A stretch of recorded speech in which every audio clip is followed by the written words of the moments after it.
You know, I see a lot of our BDM members, a lot of our listeners are crazy excited because they own Subarus. Yep. And they go to the dealership. It's like, you know, there's so much more camaraderie when it comes to the Subaru brand. And if you're interested in a vehicle, Mike Stacks, we got a guy. Sport Subaru is the place you got to go. Yep, it's Sport Subaru right there on North John Young Parkway. They hold their value, great vehicles, lifetime powertrain warranties. Yes. Also, if you're looking on the Chevy side of things, Don Mealy Chevrolet in Claremont. I have a Silverado. My wife's got a Chevy Traverse. We love those vehicles. You could talk to JC Harrelson over there at dmchevy.com. So it's Sport Subaru right there on North John Young Parkway and Don Mealy Chevrolet in Claremont. Welcome to A Corporate Tom with Tom and Dan. I'm Tom. I am Dan. Thanks to all the BDMs that came to our BDM appreciation party. Holy moly, that was a good time, man. If you want to go to the next one, just make sure you're a BDM. You'll get invited. You can sign up at tomanddan.com/registration. Everything can be adjusted there. Check your account. And yes, like Tom said, next time we throw another party like that one, you will be invited. And you still have time to book your cruise. It's tomanddancruise2024.com for all the info. Yeah. I figured like this was sort of just the warm-up for the cruise, because that's sort of like what it's going to be like. Sort of like that. No, I know. Sort of a vibe. That was a fun time. Yeah, and also getting so drunk, I forgot the end of the night. That's okay. You were having a good time. I wasn't even going to mention that because I am not the type of person, and I was hoping you would bring that up so I could counter with this. I am done with the days of giving any of my friends a hard time for going and having a good time. No more hard times for good times. I'm done with it. I'm done with it because the amount of pain... I deserve it. No, the amount of pain that you felt the next day was punishment enough, I believe. It's funny, didn't really... I wasn't really that hungover. And this is my theory, that I took a break, and then my body can process the alcohol maybe a little bit faster. You say theory, just say guess. Say guess. But I also got way drunker faster. You but did. I didn't drink. I only had like 5 White Claw. At one point... So it wasn't that much. Let me tell my favorite story. At one point, we were about to go up and we're going to make our final announcements. And we were going to go up there, and we were standing next to, I don't know if you remember this. We're standing next side stage, and we're on like a little wheelchair ramp. And we're about to go, like they were finishing up, and, you know, Rex and the team from Aloha Productions is out there crushing it, and we're about to go out. And you're like, we're going to go to the final act. And I'm like, I got this. I was like, hey, I'll handle it. I got it. And so you're like, like when I said that, when I looked you in the eyes, I said, hey, man, don't worry about this. I'm not drunk. I got this. I got the ending announcements. The look of anger on your face was you got a look in your eyes like, are you telling me I can't do the announcement? And I was like, is this mother? Oh, is this mother ever? I have to write it on myself. That's how you know it's real. I was like, is this mother ever going to punch me in the face? Because I thought you were like mad at me.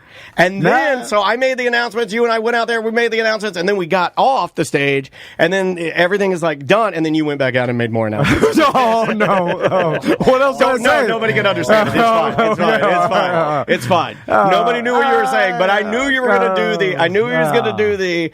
Dan isn't doing a good job, so I have to go back there because you thought that I hadn't covered all the sponsors. You thought that I hadn't covered Aloha Productions. What did I know? The DJ. No, but I know that you, in your brain, you're thinking, I know what to do. I know the bases that need to be covered. I don't know. And you went back out there and gave one more speech. Nobody knew what you were saying, but it was fine. It was fine. Ross and Jay Pinkham are here. Hey! How you guys doing? What's going on, boys? Good to see you guys. Hello, Ross. Looking very fit. I heard at one point in time, you walked up to a grown man, hugged him, looked him in the eye, and said, "What are we doing?" That's pretty common, actually. I usually don't know what's going on. Something my Trey picked up. Yeah, the chat room, Shred Bear in the chat room says, I got an empty-eyed hug at the end of the night after the longest goodbye. Remind me. Well, that's what you were doing on the mic, man. Like, you got up there and you were like, look, I just want to cover all these bases. I don't fault you for it at all. Just not going to give you any, because I knew all the listeners are like, just tell me. How? I did tell you. I said, I got this. You didn't accept it. I did tell you. Stop me. I can't. You're bigger than me. You're bigger than me. I'm Orlando's weakest podcaster, and you're going for Orlando's strongest podcaster, and somewhere along the lines, I'm Samuel L. Jackson, and you're old, what's the guy with the forgetful disease? Yeah, you're old dementia. Willis. Yeah, you're dementia Willis. You're like Bruce Banner sitting there saying, "Why didn't you stop the Hulk? Why didn't you just restrain him?" It's the Hulk, Tom. But you were having fun, and I'm not going to fault anybody for having fun. Like the days of me, I didn't text you one thing. Hey, how you feeling, buddy? I was hoping you weren't getting those. Because I'm done with that. I'm serious. No more hard time for good time. I'm not doing it. I got a lot of those from BDMs that have my number. Oh, yeah. They text me the next day. And I'm like, you were just as drunk. Did Dan do that? Dan? No.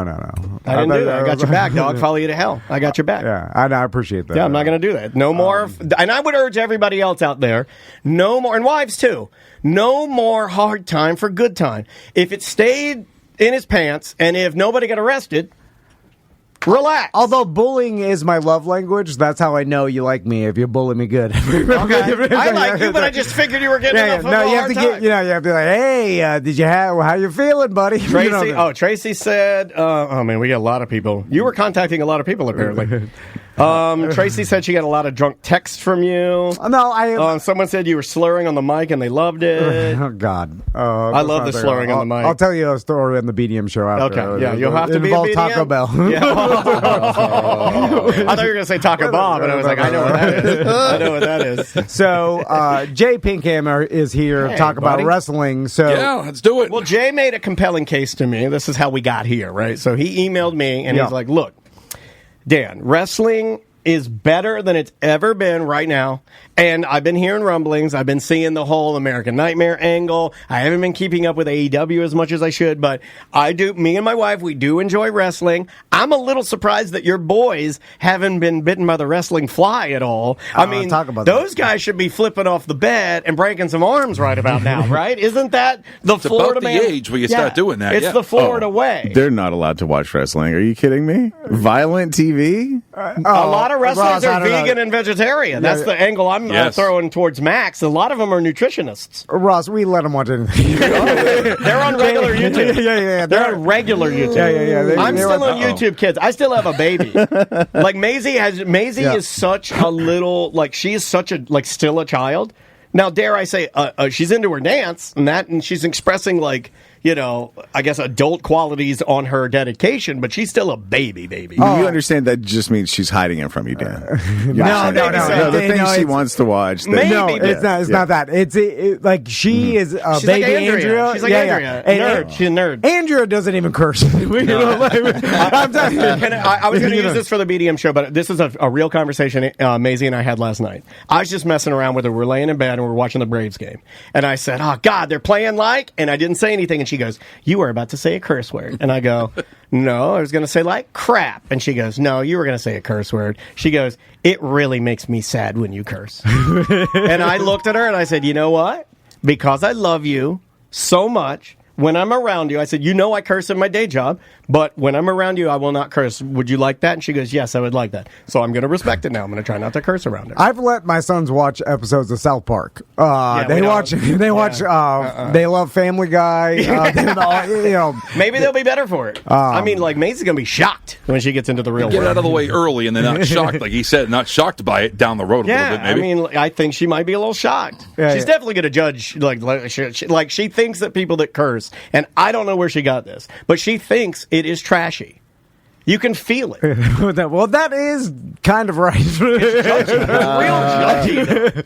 You're dropping F-bombs at the Christmas party in front of all the ball. I'm just like, calm down. Anyway. Wait until she starts judging tattoos. Oh, yeah, I know. You're right. Jay, you say better than ever, but it can't be better than the 90s wrestling. No, it'll never be as good as it was in the Attitude Era when it was getting 4, 5, 6 million viewers a week. Now we're in the 2 range. AEW doing about 700,000. Nice. I've got my opinions on AEW. I'll keep them to myself because there is a BDM wrestling page, and I get kind of attacked for kind of crapping on AEW a little bit, but that's a whole different ballgame. Well, you're on a show. Say your opinions. Well, I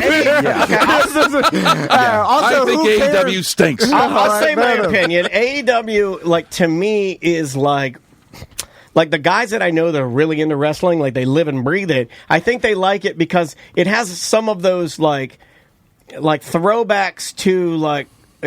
Sometimes I find it corny.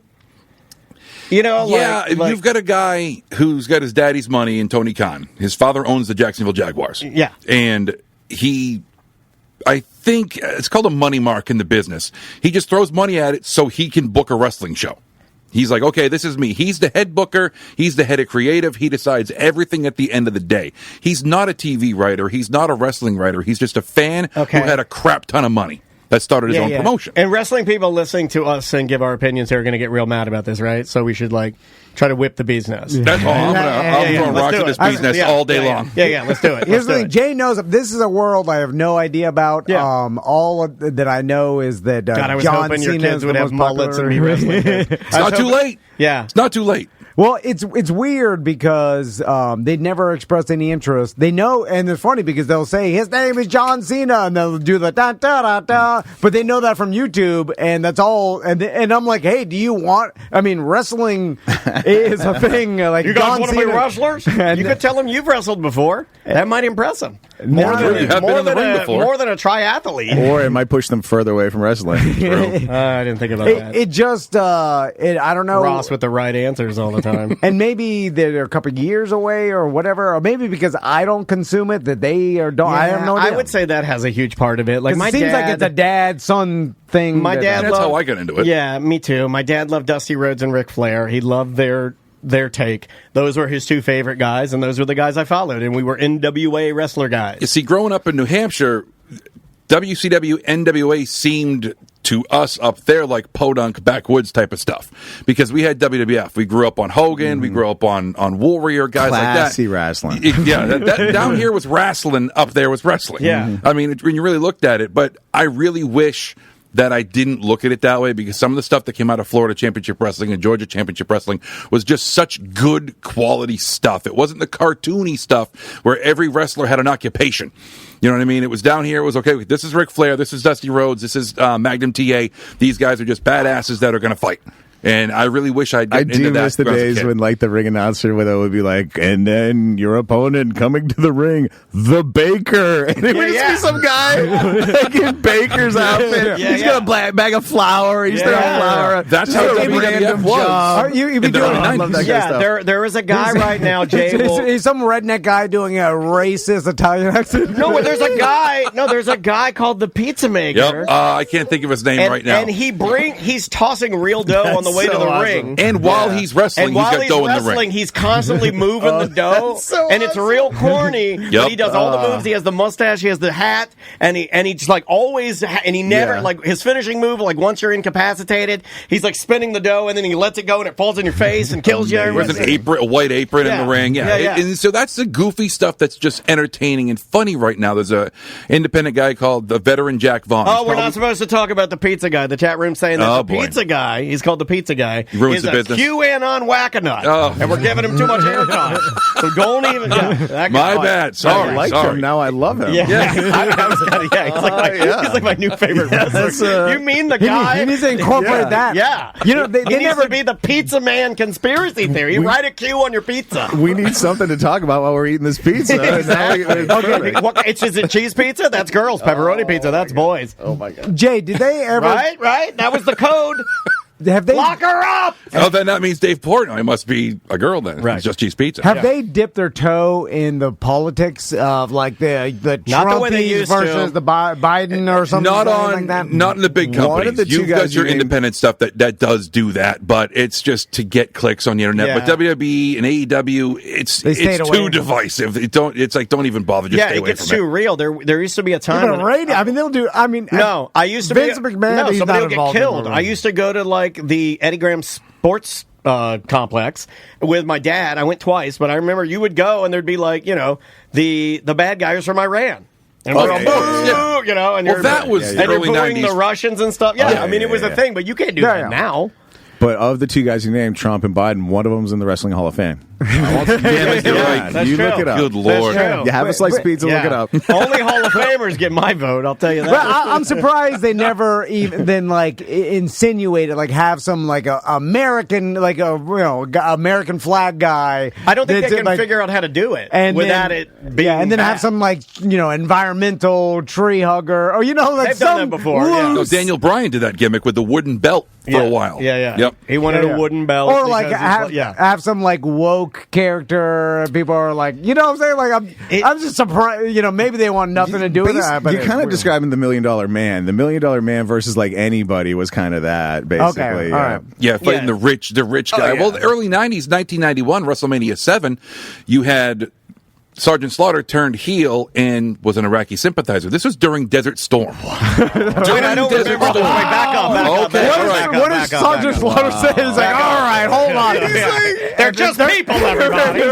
It's just a different culture. So, Mr. G.I. Dom Hussein had some points. It's just something you don't understand, brother, and we're more alike than we are different, brother. So Sergeant Slaughter, Mr. G.I. Joe, Mr. All-American, that was his gimmick forever. I have his G.I. Joe. He turned. Kuwaitis were asking for it. Yeah, he turned and started being an Iraqi sympathizer. This was during. Oh, he wore a thing. He didn't wear the thing. He didn't wear the thing. Actually, no, he did wear the thing. I think he wore the thing. And he teamed up with Iron Sheik, who was General Adnan. And I'm sorry, General Adnan was Adnan Al-Qaisi, and Colonel Mustafa. That was the Iron Sheik, and they made a team to go against Hulk Hogan. This is in 1991, mind you. They were going to have WrestleMania 7 at the LA Sports Stadium. All right, the Coliseum in L.A. And then they said, you know what? We probably shouldn't put 90,000 people in one spot when we're in the middle of A, a war, and B, making it seem like it's USA versus Iraq. Bad things could probably happen. So they moved it indoors to the sports arena and put about 15,000 in there. They did a gimmick where Slaughter burned Hogan's T-shirt on a flagpole. As close to getting him to the flag. That's as close as you get before Sergeant Starter, because you're going to have some grown men up there cry and then go to their cars to get guns. Oh, no, 100%. Yeah. That was cutting edge at the time. They told Sergeant Slaughter, hey, is your wife at home right now with your kids? And he's like, yeah. He goes, get him out of there.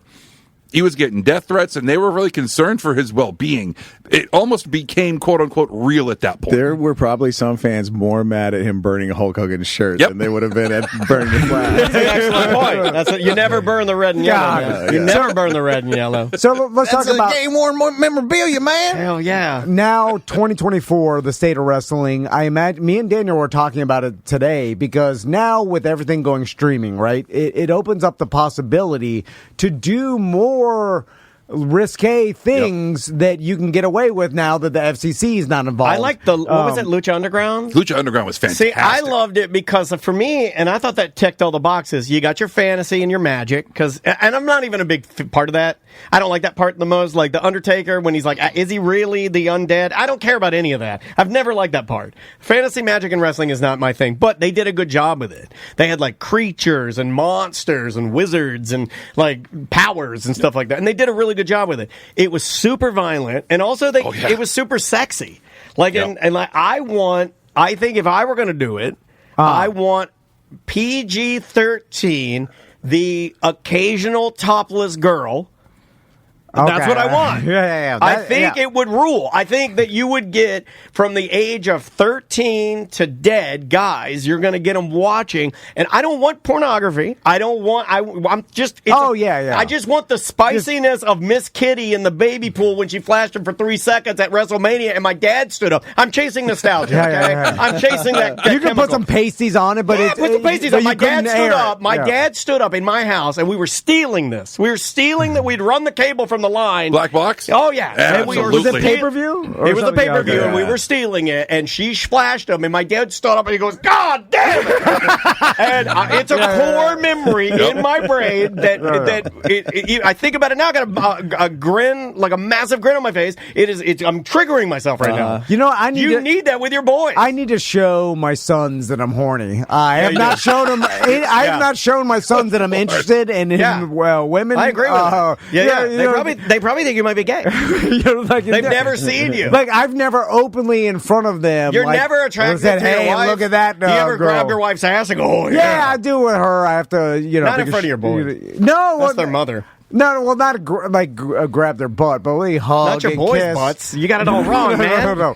But it's like Daniel remembers your dad getting excited over breasts. Yeah, but I've never shown my sons that. I need to show. I also found my mom's spearmint flavored edible underwear in my dad's upper drawer. You know what I mean? Like I found the stuff. You hope it was your mom. So you're right. So Jay, could have been my dad. As my grandma. We get closer to it being streaming only, because eventually it's getting there, and it's getting there faster. Like I was telling Daniel with the NFL, like streaming only games and stuff. Like they're setting an example to everybody else, and it's going to go there. So what do you think they move toward, like, or offering a little more risque content that maybe for adults and like older people? The way it sits right now, so it's TV PG on USA Network for Monday Night Raw. They're only moving Monday Night Raw to Netflix. SmackDown's going to go and be on USA. So Fox is dropping SmackDown, and I believe SmackDown's going to stay on USA.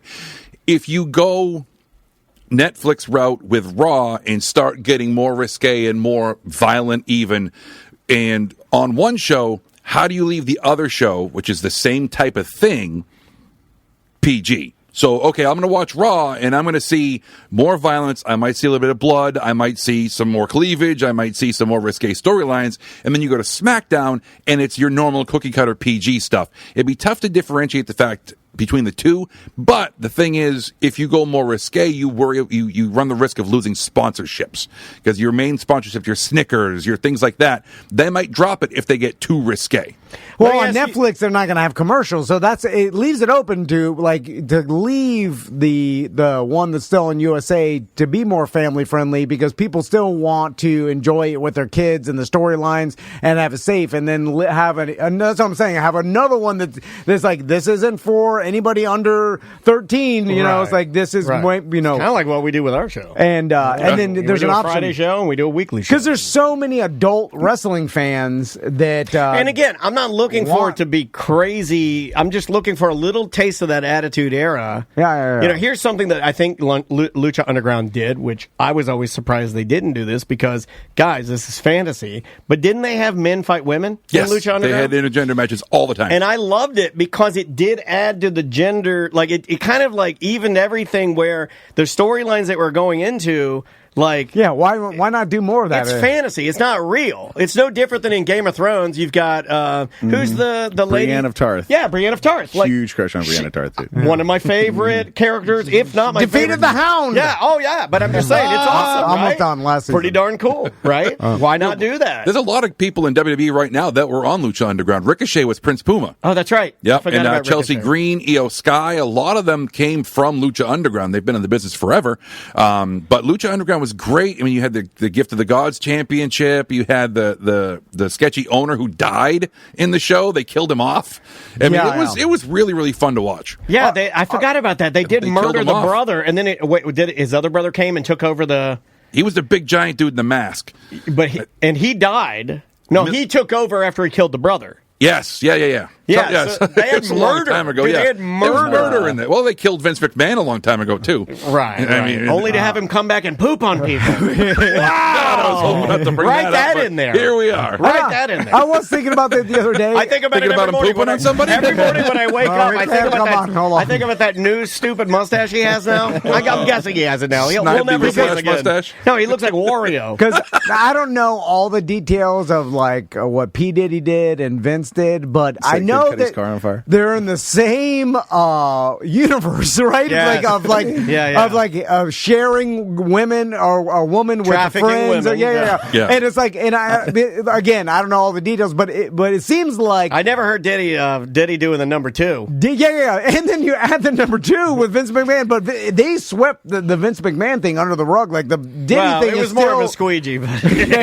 Like, I don't know if that's money or a race thing. I have no idea. But why did the Diddy thing is more sensational to people than the Vince McMahon I mean, P. Diddy's more popular, I guess. More. Yeah, I would imagine. Yeah, he is. Yeah, I guess. Oh, yeah, Diddy above and beyond Vince. I mean, not everyone in the world knows who Vince is, but everyone in the world knows who Diddy is. But he's not, you know what I mean? Like, he's worth a lot of money. And you've also seen his name in conjunction with, like, literally every insane thing you could think of through the years. So like, you're kind of numb to Vince McMahon headlines, you know? Yeah. And P. Diddy is kind of like, whoa, because shocked a lot of people. Anyway, so besides from the moving to Netflix, what else is going to be the future of, like, AEW? Are they ever going to become as popular as WWE? No, never. They're drawing 1,500, 2,500 people to a Dynamite taping, which is a nationally televised live show. WWE is consistently putting 15,000 people in their arenas for Raw and SmackDown. Every single show.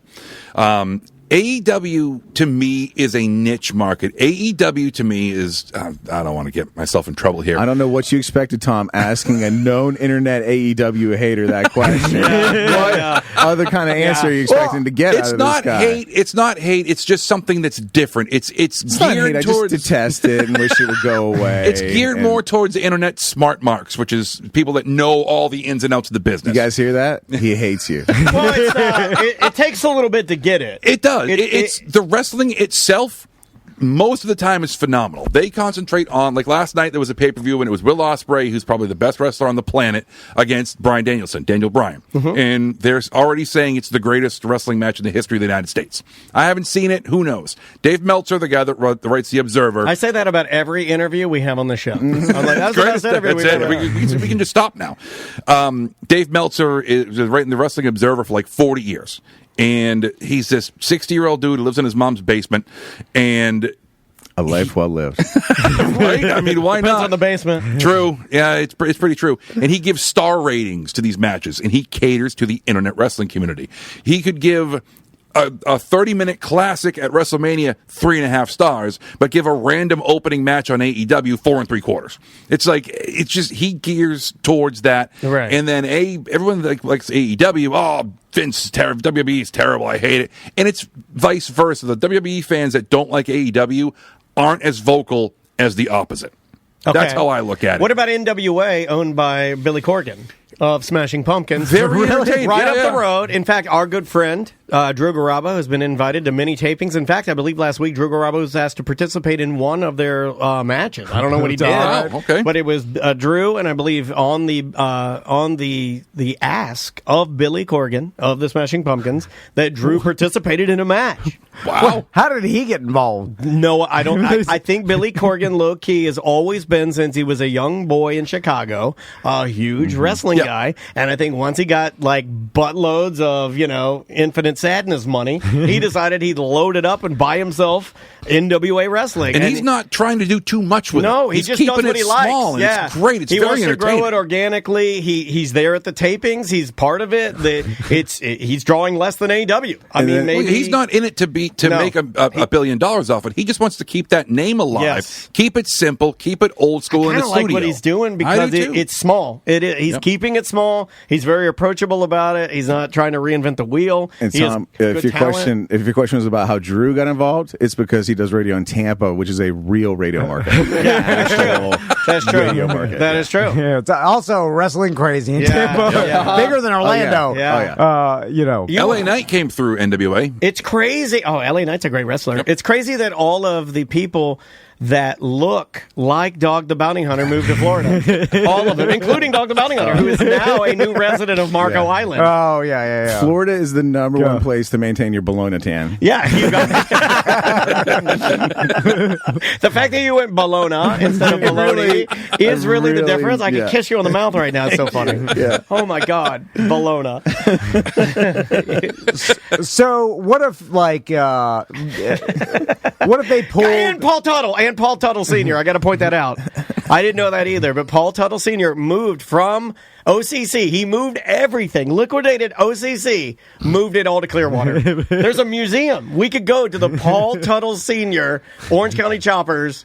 I think it's called Roadhouse and Museum, because if you're a biker guy and you open up a bar, it has to be called a Roadhouse. Of course. Right? Which just means you have tater skins and bike parking. Peanuts on the floor. Right? Yeah, exactly. So what if the Saudis got involved and brought in huge money to go against WWE and started bringing bring big names just like Liv to try to compete with the PGA, and then all of a sudden they have to strike a deal and work together? Old grumpy Greg Norman. Phil Mickelson's out there betting millions of dollars every shot he takes. I loved you, Greg Norman. I loved you. I love the Shark. Now, there is a rumor now that Vince is out of everything. He is out of everything. Oh, they had to get him out fast. They didn't get out fast enough. As fast as he got out on that girl's head. Read that story. If anybody hasn't heard that story, read the story and then think to yourself, how did this not become a bigger joke? Do it to yourself. You know what I imagine? It's so insane. You know what Ross, you know about this? You know what I can't. I'll tell you on the BDM show. Yeah, no, don't I do it on imagine this it show. like this, too. I imagine it like leg up. Yeah. Like this. I imagine it like this. And that's how he's going. But now this is while someone else is there with her at the time. No, Not like, be any like more from graphic. what I understand, she's incapacitated by... she's come on, I can't even say it. From what I understand, you can't even reference it. She's talking to somebody, and he's behind her talking to her, right? You know what I'm saying? Mm-hmm. And Vince does something, and then he's like, okay, well, I did the thing I needed to do. I dropped him off. I'm going to take a shower. Yeah. That's what he does. Then came back. Yeah, they came back to finish watching, I guess. God. So, back to... The news was on. Came back to watch the news. So now that the pervert's gone, there is a rumor that he might get with the Saudis and start up another company. Okay. It's a rumbling. It's a rumor. Now that he has nothing to do with WWE and TKO, who now owns them, there's a rumor that he'll get with the Saudis and make even more money. Now, this is how brilliant the Saudis are. When they started bringing shows over, they're like, we want Yokozuna to come over. And they love going on people. I remember that. That's been the rumor. That's where back like 10, 15 years ago, there was a page on Instagram that Tom and I followed. It was called Hummus Face. Okay, that's it. That's all I'm going to say. That's all I'm going to say. Moving on. Yeah, we got to move on. Keep moving, Jay. This will be our last show, by the way. Power through. It'll be your fault. You're welcome. I'm blaming Hummus Face, Jay Payton. They wanted to bring in Andre the Giant and Yokozuna. Both had been dead for 10 years. Doing that? Oh, my God. Getting 156 beers to do that to you. I mean, what do you mean bring back? They didn't realize that they were dead. They just knew the names. Oh, okay. So they had no idea they were dead. They wanted to bring Yokozuna in and bring Andre the Giant in. They've been dead for decades. What are you doing? Now, hold on. Want you could find a guy similar. Dress him up in a caveman outfit. Good to go, So just for entertainment purposes, how good would it be if Vince McMahon got together with the Saudis and then they threw unlimited money and then he tried to put together the most ridiculous over-the-top, because he can go, I mean, he goes back to the 90s. Yeah. What if it's just him out there doing what he does best? You know what I'm saying? What if it's him? What if the first one he just walks out, he takes the robe off, and it's off to the races? Streaming only. Yeah. It could be the most popular one, right? If he just went like racist, sexist, the worst you could possibly. Well, I would say just go uncensored. Yeah, right? Just do what you want. No, but it then did like horrible things. Like people were watching, right? Think about our world. This is our grand champion, Blackface Hulk Hogan. So they have Blackface Hulk Hogan out there. People would be going crazy for it. Hogan would be all up for that. What about this? Is Puerto Rican Undertaker. So he has like Puerto Rican Undertaker come out. Vince McMahon, the Saudis tell him unlimited money, but they also tell him we want Andre the Giant. So he decides he's going to clone Andre the Giant. Jurassic Park with Andre the Giant. He kept some of his DNA from the 90s. I love that idea. A cloning angle? Yeah. You missed your mark. Pun intended. You could have written for wrestling, Ross. You're smart enough. Right? You're smart enough because they like the weird, too. A cloning Andre the Giant angle? They tried that in WCW by saying that Big Show was Andre's son. Yeah, it didn't. We could tell it wasn't the same body style. No. We got Andre's DNA from his three-wheeler seat. Yeah. Able to clone him. It's not a bad idea, man. He loved that three-wheeler. Yeah, who doesn't love the little Honda 110 putting around? I think that's what made him. That's what made me and him on the same level, right? Like I love three-wheelers, you love three-wheelers. I'd hug him. Florida loves three-wheelers. Yeah, man. Florida loves you, Andre. Nothing better than a tiny beer bottle on Andre the Giant's hand. I'll never know that feeling. Every beer bottle to me is like holding a 3-liter of Mountain Dew. Every time I grab one of those little 8-ounce beers, I'm like, look, I'm Andre the Giant. Yeah. Same type of deal. Okay, Jay, you've been watching wrestling forever. If that happened, I mean, how many people would tune in to see how crazy it would be? Or is he too bad now? Is the name too tarnished where all wrestling fans are over the internet? Wrestling fans, wrestling fans are. I'll say this, and I think Jay will agree. I think wrestling fans are the most finicky people I've ever met in my life. Absolutely, I've never seen a group of internet people that hate and love their product more. I think wrestling fans are worse than just standard Facebook, and that's a hard thing to say. I think they're worse than regular trolls. Wrestling fans are the hardest to please I've ever seen. Absolutely. I've never seen them happy. Yep. 100%. There's always something to bitch about. Always something to complain about. But going back to that, people would watch it because it's like a car wreck. You cannot help but turn your head and rubberneck and look at it. People would watch it at first. It'd be just like the XFL. The original incarnation. Everyone went crazy for it. Right at the beginning, it was doing huge ratings. By the end of that season, this is a hilarious fact to me. By the end of that first season, the XFL in 2001 or 2002, the last game of the season was the lowest rated television show in the history of television. It got like a .02 or something like that. The problem with the XFL is it's actually a game, and they can't script it, right? Mm-hmm. And so, but with wrestling, you can script the most ridiculous storylines you want, and since everything's scripted, you have complete control. The XFL, they tried to change some rules to make it more interesting, faster, quicker. And, behind you can put whatever you want on the back of your jersey. Yes, but then they're still playing the game, and then guess what? We're used to seeing a higher level of play than the XFL can play because their players aren't as good. But and then we got bored of it. They threw your favorite thing in there, though. They threw the horniness in there because remember, it was like, hey, we're going to have cameras in the locker rooms and ding-dongs everywhere. It was like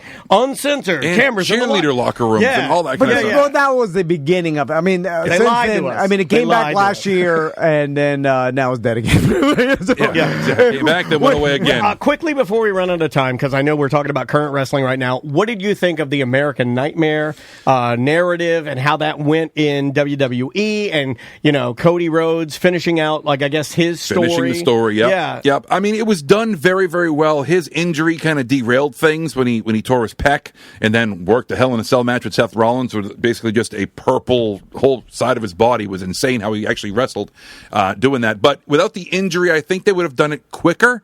The long haul storyline was he was going to beat Roman Reigns. Guaranteed. The crowd was so behind it, but you just wait until they get sick of him and they turn. I'm already sick of fans. them. Thank you. Yeah, I've the fans will get sick of it. I've always hated there's only one thing I hate about Cody, and it's his American tattoo in his neck. It's horrible, and he needs to have it removed. It wasn't supposed to be that big, I guess he said. It looks terrible. It's very distracting. It is. I like the name American Nightmare. I like that. Your dad was the American Dream. I get it. Yep. You have a lisp just like your dad. I get it. I love it. I see it. The tattoo is just too distracting. And your hair being that bleached blonde and knowing that it's bleached blonde, you got to do better, dude. You got to do better. It looks lame. This may be an unpopular opinion with wrestling fans, but I'll get it out real quick before we run out of time. So you get Cody Rhodes, mid-Carter in WWE, Stardust, all this stuff, all right? He was great at Stardust. I loved Stardust. Stardust was fantastic. Yeah, it's like an androgynous, him tagging with his brother, Goldust, you never knew what gender they were, and they would it was the best. It was really, really cool. So then he leaves. He's a mid-card guy at best. Intercontinental title a couple of times. Mid-card at best. Leaves, goes to AEW. All right? Helps start up AEW. That goes well, whatever. He's a big star there. Then he decides to leave and come back, and he's the biggest star on the planet. It made no sense to me how he got over so huge by no one really cared about him when he was there the first time. He leaves and comes back, and now he's the top guy in the business. I still haven't understood that. Jay, every time you say AEW, I want to root beer float. It's one of the problems with the name. It's one of the problems with the name. I hate when I hear AEW too. Yep. I think of that store in the mall that I was going to say my mom. It's my wife. I was going to say my mom. my wife loves her. If you ask my wife, what's your favorite restaurant in any mall? And my wife would go, oh, it's the A&W root beer mini corn dog. Dude. My wife's favorite mall local restaurant is A&W root beer corn dog. Do you know what I'm talking about? Yeah, I know. Yeah. That's the most random weirdo BS that my wife, like, every time we go to a mall, they have an A&W. Have to stand in line and get a box of mini corn dogs and a root beer. I'm like, what are you? I don't know. I don't know any other person that's ever eaten an A&W root beer corn dogs. They had to be in a straitjacket. I don't know what lunatic dropped a scoop of vanilla ice cream into a cup of root beer, but amazing. It is. So Can't beat it. It is. It's so creamy. So now, Maisie doesn't like it. What? Maisie doesn't like it. Yeah, she don't like it. She's a traditionalist. She likes her soda separated from her ice cream.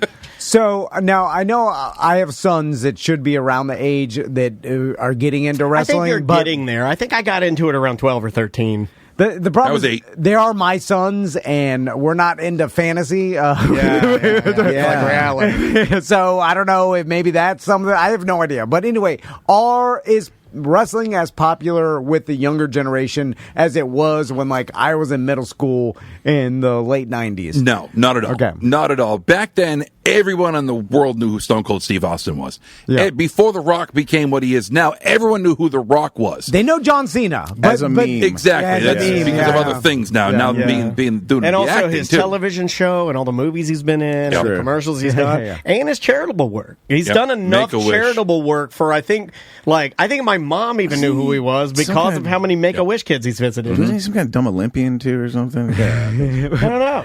Was he? Wasn't he? You know, it's funny. I know the Olympian was Kurt Angle. Kurt Angle, Kurt yeah. Angle, That's yeah. something. My bad. Then he also got on steroids and chased his wife in a parking lot. That's pretty cool. And then, Perk Angle. Yeah. They used to call him Perk Angle because he was so pilled up. Oh, yeah. He loved so it. bad. they'll say his name is John Cena, dun, dun, dun, dun, and then I'll mention, like, hey, do you guys want to check out wrestling? They're not interested. It's like, well, why'd you say that? They're like, They just want to be part of society. They just like the meme. This is Minecraft. Yeah, Don't even realize that he was a wrestler. It's just this meme, this person. No idea what he did before that. Am I bizarre. doing a disservice to my daughter because she doesn't speak in any of those? She doesn't know any of that. No, you better don't want life. Yeah. No, but like, does she need it? I don't want her. I don't need a Tarzan uses a fork for the first time scenario on my hands. You know what I mean? Like, I don't need that. I've seen that movie where he's got the dress shirt on and he's like, I can't do this, and he rips his shirt off and runs from the fancy dinner. No, like, and then they can't find him. Like high level athletes, they kind of put them in their own bubble. Like Patrick Mahomes grew up, he didn't know. You know, it was all You can about tell he football. doesn't know anything. You can tell that. Hey, you know, And 500 then million. You could look at Patrick Mahomes and tell he doesn't know how to order a pizza online. Yeah. Like, I can tell. I get like, you don't know how to order from Domino's, do you? Like, I know you can't. And then that one kid got catfished because he was in such a bubble. Mateo. Man. He's also really dumb. My wife got really mad at me really because, dumb. you know, Neve from the show Catfished? Neve from the show Catfished this weekend, I think, was a guide for a runner in the Boston Marathon, a blind man, run the Boston Marathon. And I looked at Andrea and I go, he wasn't blind. He got catfished. And Andrea didn't like that. Making fun of blind people getting... No, it's not good. I remember back in the 90s, you could pretend to be blind a lot more for comedy. Not so much anymore. Yeah. Even in pornos. I remember there was a Chrissy Canyon porno where a guy comes to her door and rings the doorbell, and he's like, I'm collecting money for the blind. And she's like, can you see? And then she like pulls her top hat down, and he doesn't react. She's like, oh, yeah, he's really blind. So she invites him in, and then just starts getting naked. And then, all you need is a spoiler alert. No, All you gotta do is put sunglasses on, hold a couple pencils. Well, I think my daughter's going to have to do that because guess what? She's playing Friday in the Wax Museum at school. Helen Keller. It's a weird character. No. Yeah. All her choice. That's a Dennis original. Easy to act out, at least. Yeah, it's a Dennis original. I go, who are you? Everybody else is like somebody like we got like Michelle Obama. We got we got a Donald Trump. We got what has the least amount of lines? Joe Biden. We got like all like people like and my daughter Helen Keller. Your kid's school is doing a wax museum with the student. Who is the principal? The crypt keeper? Her principal, Scott York. So, Jay, he's just like a St. Augustine Spaniard. We gotta go, Jay. Are you doing any announcing anywhere? Yeah, I've got a amateur MMA boxing Muay Thai event in Melbourne coming up on June 1st for Hurricane Fighting Championships. All right, nice. Ross, are you going to be doing stand-up anywhere? I'd cede my plug time to one. Does the principal of this school know these kids are made out of meat? Not wax? Like, the whole point of a wax museum, they're made out of wax. It's literally not a wax museum. I got to get up at 6 a.m. and drip candles all over. It's going to take forever. All right. Do they? I'll ask you about it. We'll talk about it in the BDM show. Yeah. We'll switch over to the BDM show. All right, guys. We'll see you in a bit. Yeah. Welcome back to A Corporate Time. The influencer Jesse Wolf is here. How you doing, Jesse? Oh God, I'm an influencer now. It's official. Man. Well, I made him, Ma. Well, it's very, very good to see you. You know, too, guys. I'm so used to for years saying Jesse Wolf from Odang Hummus. 15 years ago. I know. Oh, God. It's like calling us radio guys. We haven't been in radio for over a decade. Up next to interview Jesse from Odang, we have Tom and Dan from the Monsters. That still happens, but and I understand that's just I had a guy psychology. yesterday. People, they know you from what you're starting. I had a guy yesterday. He emailed me congratulating Ross and Joel, Ross Padgett, on Good Sauce with Ross and Joel, and he emailed me he said, "When are you going to be back on radio?" I'm not kidding. Yeah. When are you going to be back on radio? Still waiting. I didn't answer. It's been Taking over the Howard Stern show today now. I didn't even answer. We're coming on 12 years. Although it is ridiculous because this does get aired on Real Radio every single night. It does. For And now 1 decade, and we're celebrating it with a party for, and it's the celebration of the show you never knew existed. That's the way we should have Chuck E. branded Cheese it. Thursday from 6 to 9. Yeah, that's the way we should have branded it. Come celebrate 10 years of something you never knew existed. So, Jesse, I know you, and I follow you on TikTok, so I see all your videos, and we're going to talk about the Publix video because that fascinates me. But so, where have you settled in? What's your day-to-day routine? Because you are doing a bunch of different things: consulting, social media. I'm sure you've got your hand in a bunch of different businesses. Yeah. So, what's your day-to-day, Jesse? It's too much. Okay, we'll start with that. I like to, I guess, always bite off more than I can chew, both for meals and for work. Yeah, I mean, I do right now. I'm still brand building, so starting brands, launching brands. Recently, the last probably 2 years, it's been helping other brands that kind of get in pickles. So we'll come in and I'll figure out what's wrong with them and kind of overhaul them and put them on a new track, trajectory, whatever it is. And then I do consulting on the side for contract work type stuff for all kinds of brands, right? Whether it's new product development, brand overhaul, social media stuff, and then kind of by default, back in really my Instagram / TikTok trajectory all came out of COVID. I got on there 2020. We're all bored, right? Yeah. And TikTok was kind of just becoming this thing, and I was using it solely to understand what it was and how I could leverage it for business at the time. And then next thing I knew, I had like 60,000 followers on TikTok, and I'm like, what? What's happening here? It's quick. Yeah. Oh, it was nuts. It happened within like a few weeks, and it just kept trucking. And then, I'll be honest, it got really overwhelming for like a minute, and I kind of backed off it and like quit it for 6 months straight. Really? Oh, really? Oh, yeah, dude. Tell us about that a little bit. What was going on, if you can? It's funny because I remember years ago, and this is, social media, it got easier like post 2020 to go viral, right? Anybody can. And to this day, you still can. Before that, to go viral or to get big content going on Instagram, you really had to be on a TV show or something. It was really hard. Or, the algorithm was so difficult. Gotcha. Be YouTube, big or whatever it is. And then I had a friend that when I was part of Odang and, on that whole thing, we were working with this girl and she was like, oh, yeah. I was like, what's it like having 200,000 followers on Instagram? She's like, I hate it. She goes, in fact, I quit it once. And I came back. I'm like, why would you quit this? She's like, it's a lot to handle, like mentally wise. And I was like, well, that doesn't make any sense. I was like, okay, I get it. Maybe it's just because girls are weaker. Yeah. You're a big guy. You're like, let a lumberjack get a hold of it. Yeah. Like I can handle 200,000 standing on my head. Yeah, I think I can handle millions. Yeah. I'm a big sensitive guy, though. You know what I mean? I do cry at the end of most movies. I'm very sensitive too, including Super Troopers. I'm gonna cry at the end of Tuesday. Yeah. Have you seen the Day or the movie? No, the movie Tuesday. Tuesday that's coming out with Julia Louise-Dreyfus that has the devil bird. It's the mangy bird death. No. It's a mangy bird of death. No, I'll have to look into that. Do you want to cry together? You haven't heard that? You No. haven't seen that? And No. then the bird talks like this. It talks like it's like. Hello. You and your daughter must prepare for an extraordinary journey of sadness. Why was that so good? That's what it sounds like. The bird sounds like it sounds like James Earl Jones. Some BDMs got offended. We were making fun of they're it. so mad. I had to go back in there and say, it's got to be good. I'm doubling down. This is stupid. The bird is deaf. Tom's not backing down. I'm gonna guess this movie. Sorry, we're gonna tangent with you because we like you. I'm gonna guess the ending of this movie.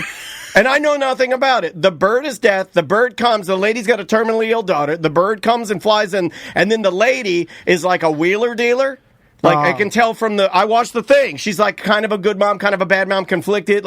And I think she's gonna I think there's gonna be some bargaining for to keep her child alive. I'm just calling it right now. Spicy take. I'm not an idiot. Spicy take, but I'm just saying this. She's gonna have to give the bird a bird job. I've got to give the bird a bird job. A bird job. Yeah, Elaine, a bird job. It's gonna be like. I will spare the life of your terminally ill daughter if and only if you perform a bird job on me. Facts. Bet me. I'm just throwing it out there. I know nothing of the movie. It's on the I mean, it sounds like a great movie. Don't at me. Don't say spoilers. I'm guessing because nothing is good. No. So, Jesse, back to the pressure and what she was facing and what you faced. Tell me about, because a lot of people don't have no concept of this, obviously. You know what I'm saying? Yeah. Because there is an amount.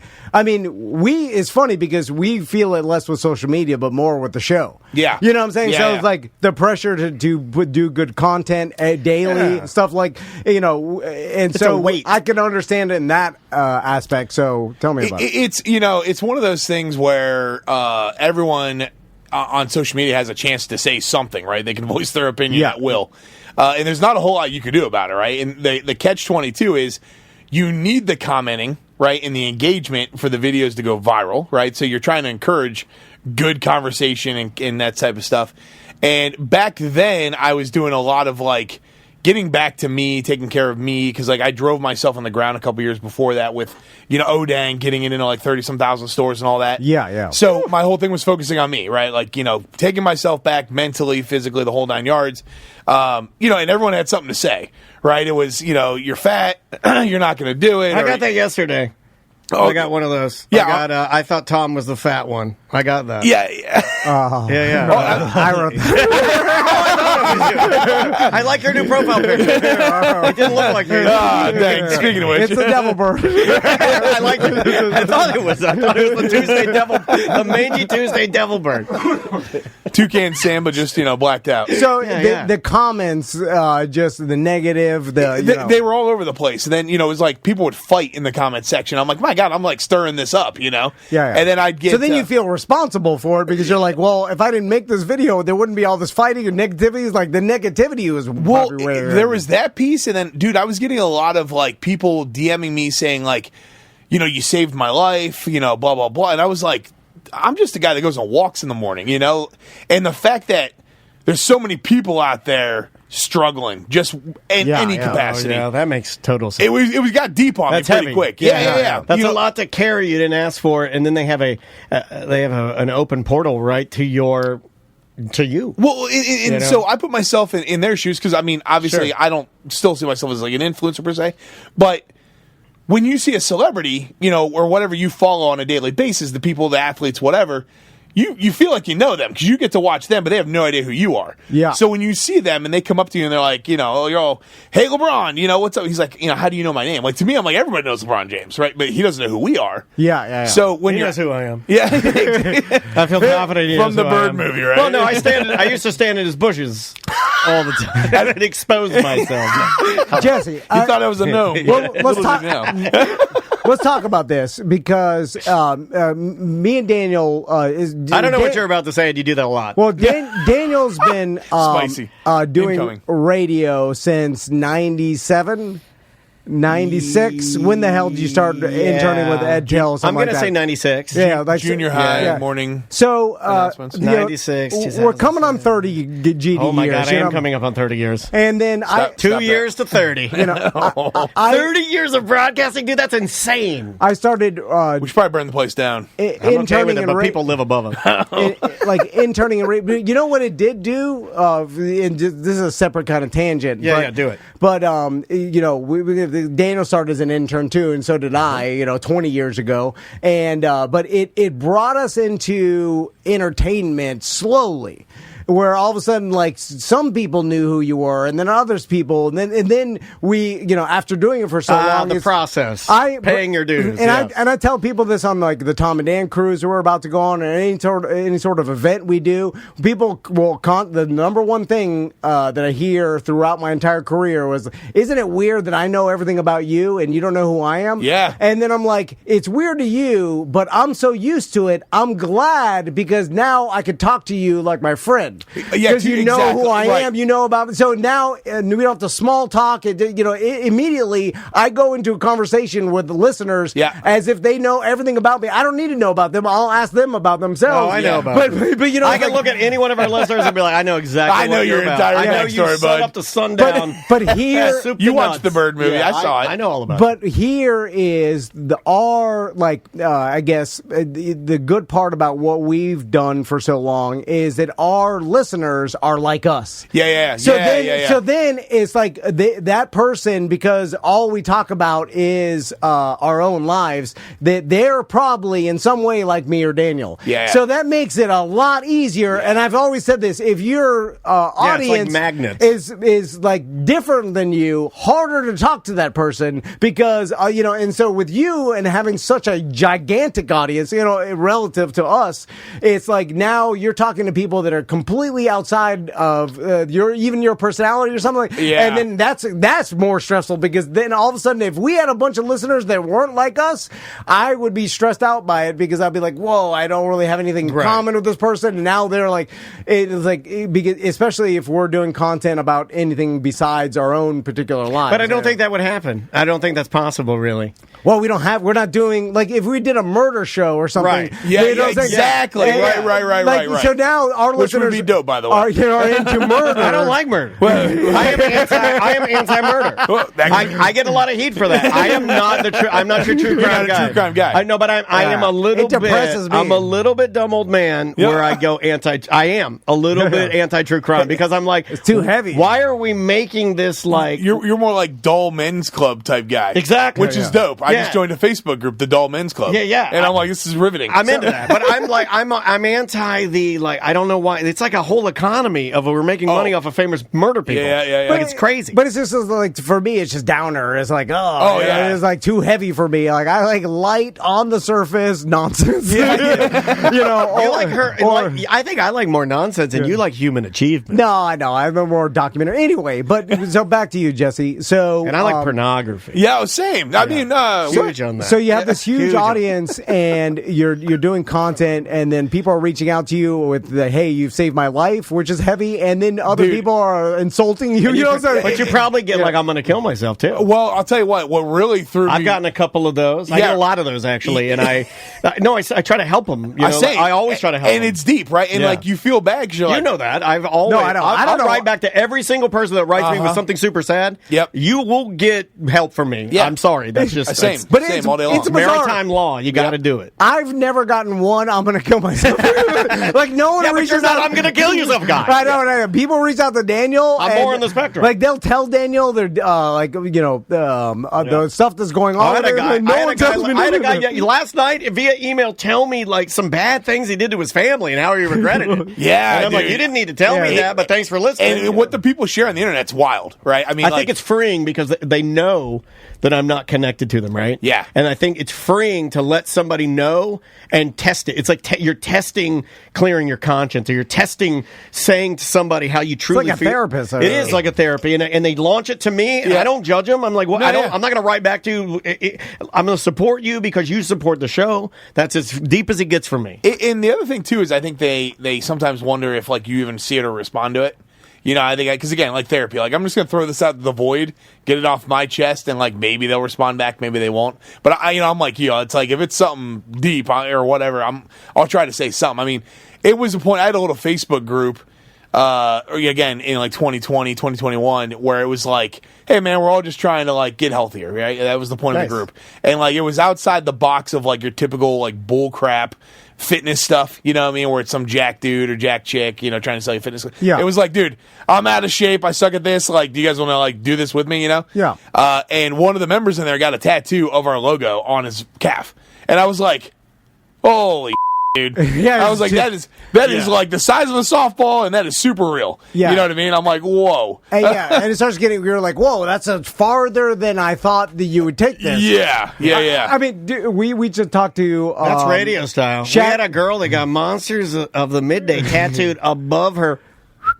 Well, we've got tons of listeners that got BDM but tattoos. not above the what. Yeah, that is an old not time. above the old garage. Yeah, you know what I mean? That's there for life. So, it's interesting because we all kind of, especially in our age, we look at social media as like almost a throwaway, right? Because that's how we started consuming it as a throwaway. We're like, oh, look at this new Facebook thing. I'm just gonna put pictures of what my dinner looks like. You know what I'm saying? Yeah. And then all of a sudden you're like, whoa, I'm resonating with people, and it's meaningful to people, and then now they're getting a tattoo of this Facebook group I just started for fun. Like, hey, this could, and then now it becomes like almost religion-y because that's how human psychology is. And that's where it was going. It was wild. Yeah. To the point where that's where the power comes about. Yeah. The next thing you know, you're branding uteruses. You got robes on. You got a jaggy dagger. You have a jaggy dagger. Do it not yet on order from you need a wavy jaggy dagger, and then you're holding it over a virgin. I did just place an offer for a small camp in the middle of Pennsylvania. Nice. Oh my God, are we going alt right? Is that what we're doing? Yeah, what are we doing? Little Danny Jaggy Dagger. Tops are required, bottoms are not. So just for the record. So when you took your break, what was there a final straw, or is it just like I got to step away? Yeah, I mean, it was just a lot because, like I said, it was all different flavors coming in. Right, there's a lot of hate. I mean, it's funny because I have a friend that's super fit, jacked, and the dude's all natural. Works his tail off to get that figure. Yeah. And everyone's like steroids, and drugs, and he's like probably hurts him just as much. We talk about that, because it's like here I am trying to better myself in a lot of ways, right? And I'm getting slaughtered for you're fat, you're not going to do it. Then he's over here in ridiculous shape. So we both sat there and talked about it during that break, and I was like, people are just angry, and like in any way, shape, or form. And I got it a lot through my entrepreneurial journey, but it was different because it was directed at the business, not necessarily me per se. But when you put yourself out there, it's all directed at you. Yeah. So I started kind of thinking and reflecting through that time frame, and I was like, dude, if you look at big celebrities, right, the Kardashians, they've built their $1 billion fortune off of this. Yep. So they don't shy away from the negative comments; they fuel into it. Yeah. That's why they're always creating drama, and they want people to talk about them, right? I mean, that's just what they do, right? Yeah. So, the more I thought about that, I was like, that's social media. Like, everybody's got an opinion. Everyone wants to say something. There's good, there's bad, there's everything in between. So over the last probably like 12 to 15 months, I started leaning heavy into that. And, like, you have to really process that mindset psyche. Like, all those negative comments that will come in, I go in there and I stir the pot now. Yeah. And I get them amped up. And, dude, I'll tell you right now, it takes a video or whatever, a post from 10,000 views to 100K in hours, to 500K, to 1 million. So, like, the other day, give me an example of you leaning in a little bit. Okay, I'll give you a great one. Okay. So, Jersey Mike's has a day of giving, right? I'm in those commercials. Have you seen me in those commercials? No. Oh, yeah. How good am I? How good am I in the Jersey Mike's? You are fantastic in those commercials. I remember when I saw you, you're like, I'm going to eat Jersey Mike's at breakfast, lunch, and dinner. And I'm like, he's doing it. I'm going for gusto, Mom. I'm like, this is the content I've been waiting for. He's been all about blueberries and health people. But now he's I'm like, I can get behind Jersey Mike's. That is my daughter's favorite restaurant. Jersey Mike's? If given the choice of any restaurant, she is Jersey. She wants to change her name to Jersey Mike Dennis. It's crazy. Little J Mike. Oh, she loves, dude, she's Jersey Mike's for life. So, big fan. I mean, food's obviously awesome. I do like their subs. The company's great, right? So they do this day of giving once a year. We've participated with Don. Don Price from when he's working with Jersey Mike's. He was the former sexton of Greenwood Cemetery here in Orlando. Okay. And we've participated before where we've sent our listeners out to on the day of giving to just because they're going to give. Is it all the money? All the money. Yeah, it's not even a percentage. They big dog it. They're like, we're giving it all. And is that a marketing thing, Jersey Mike's? I'm sure it's a tax write-off. Okay. Like, I was saying, did they contact you? Here's how it happened. It's funny because I love Jersey Mike's. Yeah. So every once in a while I'll do a video with them, like just about their product because it's delicious, and they'll reach out. I'm like, thanks, man. So the Cannonball Kids Foundation, which is kids cancer research, and we have a chapter here in Orlando. Long story short, my friend is part of that. She's like, hey, all the Jersey Mike's Central Florida are giving to us that day. She's like, is there any way, you'd be able to help us raise awareness for it? I'm like, dude, done, of course. Yeah. So, the traditional is, hey, guys, go there, for today, and everything goes to this foundation in our area. Well, that's the stuff that, like, nobody pays attention to. So instead, I was like, what's going to trigger a bunch of comments? A fat dude eating subs, right? Yeah. I mean, that's how the internet sees it. Oh, when I saw it, I clicked on it. Yeah. He did. Oh, you're going to eat him breakfast, lunch, and dinner. He did say this is not his typical health content. Yeah. Which is so funny because my health content, it does one of two things. Every once in a while, it'll get picked up, okay? And, like, it's just people calling me fat. But the stuff that provides value, it doesn't get fueled. And I'm like, this is so, like, frustrating, right? Yeah, it's the internet. It's crazy. Yeah, so I have one video that does, like, 10K, but it's, like, 30 fat comments. I'm like, well, if I'm going to get called fat, I might as well lean into this. Like, I'm going to troll the trolls. That's what I tell myself now, right? That's my motto. So I do this day of giving, and I'm like, what's gonna set them sideways? And I'm like, breakfast, lunch, dinner at Jersey Mike's. And, dude, combined, I think between TikTok and Instagram, those videos got like 1.8 million views. Wow. Yeah, in like 3 days. That's insane. Yeah, we blew the wheels off. I think I was one of, if not the biggest influencer for that whole campaign. Wow. Like viral content wise. Congrats. Yeah, it was very cool. Yeah, raised a ton of eyeballs on the charity. And do you worry about, because and we'll make it real, I've always worried about this because I don't know about it. We were talking about me broadcasting for 30 years. I've never handled the constant judgment, that part of what we do well. Yeah. And I've had a weird relationship with it my entire career because it's funny. I've done it long enough to see where no one can get a hold of you, and now everybody can get a hold of you. Yeah. So I see the differences in it. Do you worry at all that on the back end you're going to need to do something to almost help your subconscious rather not be affected by this? Because sometimes, like, I've even thought about this with you and I, like, we're unmerciful to each other, and we are knocking each other around, but it's because we care about each other and we have a business and obviously it works. But, like, you can't do it. Sometimes I am a believer, and you can't do it without stopping yourself, checking yourself, and go like, okay, remember, like, like giving yourself like a self checkup to make sure that you're not affecting your brain in a truly negative way, because it is like you're almost like immersing yourself into negativity. Oh yeah, 100% deliberately, right? Yeah. So how do you manage that in a way to make yourself like not? I don't know. How do you keep that from sticking on you? The one thing I do, like, well, again, that Jersey Mike situation, right? The one thing I notice is like 99.9% of people that make comments, they're morons. I mean, they're spineless and they're not. So what I do is my favorite thing to do, and it's a double win, is I get on there and I clap back, right? And so it's so funny because, like, there was this guy that came in. What did he look like? They have, a lot of their I usually go after their family. Well, yeah. Nice. Like I do. Like if they're like, Dan's the fat one, and then I'll go to their picture, and it's them and their dumpy wife and their ugly kid, and I'm like, Okay, I'll take that, but your family is disgusting. I'll say you have a disgusting family. And it'll stop it. Yes. It'll stop. They won't say a word, but they will unfriend. They'll stop their membership because I'm not playing. They're playing. Yeah. Like, hey, Dan's the fat one. They're just playing. Well, no, like, your family's disgusting. And then they delete everything. He's like, I was just joking. Yeah, he's like, I was doing what you do on the radio. I was like, that's how it works. That's not how it works. That's not how it works. Not a two-way street. Yeah.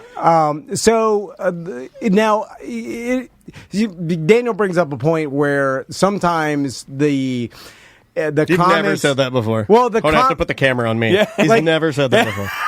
it's hard to, and this is part of the problem with all of social media. Yeah. It's hard to take text in context of how it's meant to be, or how the person meant to say it. Yeah. So they say something, and it could be said as a joke, and you're taking it as an insult. No, some of it's a real, some of it's just troll. But you're right. But like sometimes so that can get confusing, and so in my mind, only frame all like negativity as they're saying it as my buddy effing around with me. Yeah. And that helps a bit me. Of a rose-colored glasses. Yeah.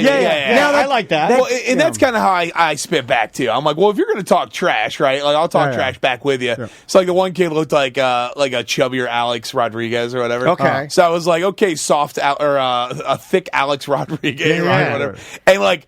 Could have easily called him Gay Rod. Yeah. Not throwing it out there. You can text me. Just text me. I love doing this stuff. I'm like, look at your chat. No, dude, you'd have a field day in my comment section. Yeah. I might dip my toe into that. You should. It's a good time. Because my thing is like someone will say something stupid, and I'll be like, nah, dude, come on. If you're gonna come in trolling, yeah, do better than that. Try again. Try again. Yeah. And it just deflates them. And you watch them one by one fall. Or someone will be like, oh, I was just kidding. It's like, oh, I was just kidding too. And you know what I mean? So like. But that is a lot to manage, right? It is. Yeah. It really can be pretty brutal, sometimes like depending on the day, your mood. It does. And if you look at any celebrity. I don't care if it's the Pope, dude, on his account getting slaughtered. You know what I mean? Like, the problem is today, everyone's angry. Like that's on social media. That's the way I see it. Like we're in a rough economy. Times are tough. People are just not that happy, and they are taking it out on anyone else that shows slight happiness on the internet. And like the coffee lady. Yeah. That poor coffee lady that on Instagram that would just get up and share herself making coffee and working out, and they would just roast her to the point where she was making the rounds on all talk shows, Tom Segura's show, because people are being so just like mean. For no reason mean. Just mean. So this also brings up an interesting psychology behind, I guess, viewers, listeners, followers, and how they are on the internet compared to real life. Yeah. Because throughout this 20 years of, 30 years of Daniel doing this, 20 years of me, we've seen even when boards, what are they called? Like web boards. Back in like a message, like a standard evil message board. 20 years ago, I remember in radio when I was an intern and coming up in radio, like there would be these message boards, and then there would be like the super D heads, like the original trolls were the message board, and then they would be like, "Oh, this guy's dark crazy" or whatever the hell, like the Dark Horse or the it was Darth Vader. Or whatever, and then this guy's the meanest guy on the internet. But that was just a persona that he built. And then I remember, like, I'm sitting at an event one time, a radio event, and someone it was Darth, someone leaned over to me. He's like, "That's the Darth guy," and he's just some nerd dad sitting there, nice as hell. I met him. He's very nice. Nice as hell. And then, I did meet him. He passed away, I believe. And then that's when it clicked. Back then, I was like, "Oh, this is a persona this guy built. This guy's a nice nerd dad that was nice as hell to me." And then from that day forward. All these D-heads on the internet have never been D-heads to my face, ever. Yeah. Ever. Oh, I don't think I've ever had that. Never happened. No, I will give them that. The brass I've never had that. I have never had a listener come up to my face that dislikes anything that I do and ever go like, "Hey, just so you know, F you." Like, no, I've never had I've never had an altercation. So I think it's nothing. So these comments, it's not even real hate. I think it's a fake blowing persona. Off steam. Yeah. I don't something know weird. It's an alter ego. I think a lot of them don't don't have the like in mine especially, right? These kind of like beta males, if you will, right? That are in their mom's basements down there with fake accounts. They don't have it to do it in person, so they try to be tough on the internet, right? And we're going to get less of that because when I talk to young people, they have a really hard time talking to me, like in person. Oh, God, so if you're an older person, it's never been a better time to be a weak old person because young people are so weak. They can't even look you in the eyes. No, like me, even with my busted hips, I'm a badass out there in the world, man. Young people come up to me if they're waiting on me. If they were like, I'll beat them all up. But let me ask you this: so much tougher than they are. So probably about 2 months ago, right? I get tagged in this post, and it's someone created an account that the account was like kill Jesse Wolf or something like that, the real Jesse Wolf. It was the account, and the account's bio said like this account exists for the sole purpose to ruin the real Jesse Wolf's life. And I was like, wow, dude. I'm like, this is next level. I'm like, it's a little creepy. Did they specifically use, I'm asking, the term kill? Yeah, it was. Because that, to me, it does. I mean, I think you do that in England, you go to jail. Well, listen. I don't know if you're allowed to do that. What's so funny about Instagram, right? Instagram's supposed to have these, like, report stuff. Yeah. Yeah. So I'll be like, I'm going to show up your house, murder your family. Okay, report, right?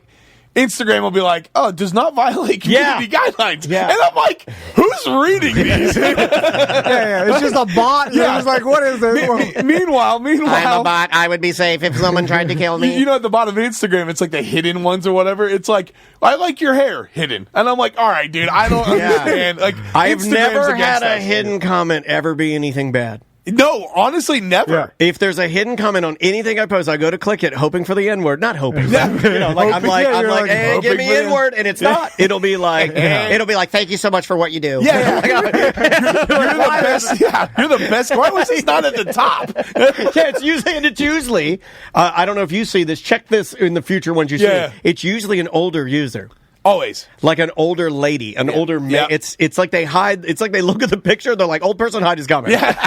You're not supposed to be on here. I don't know what it is. That's it's pretty weird. accurate, though. It is weird that it's usually older ladies for me, like dog ladies. Yeah. Older radio listeners. Very specific. Yeah. So, Jesse, I'm sure you've thought about this, but it in the entire history of entertainment, you kind of want to do what your audience wants to see, right? Yeah. And on the internet and social media, you can have instant results, and just like, all right, if I eat 3 Jersey Mike subs for that's everybody, all of a sudden millions, you're like, this is what they want. But then you're like, well, I can't just, what am I going to start doing? Like, binge eating things and stuff. Like, you've seen where this is. I've been wanting to do mukbangs for a long time. Oh, yeah, let's bang, dude. Yeah, I've been wanting to do it. But it's kind of a slippery slope and we've seen it with other influencers where they're like, oh, these guys like when I hit myself in the nuts with different things, and then all of a sudden you're hitting yourself in the nuts that is every why day. I brought up the mukbang thing. Yeah, or mukbang. Nikocado avocado. I mean, that guy, not throwing shade, but that guy drove him crazy. Systematically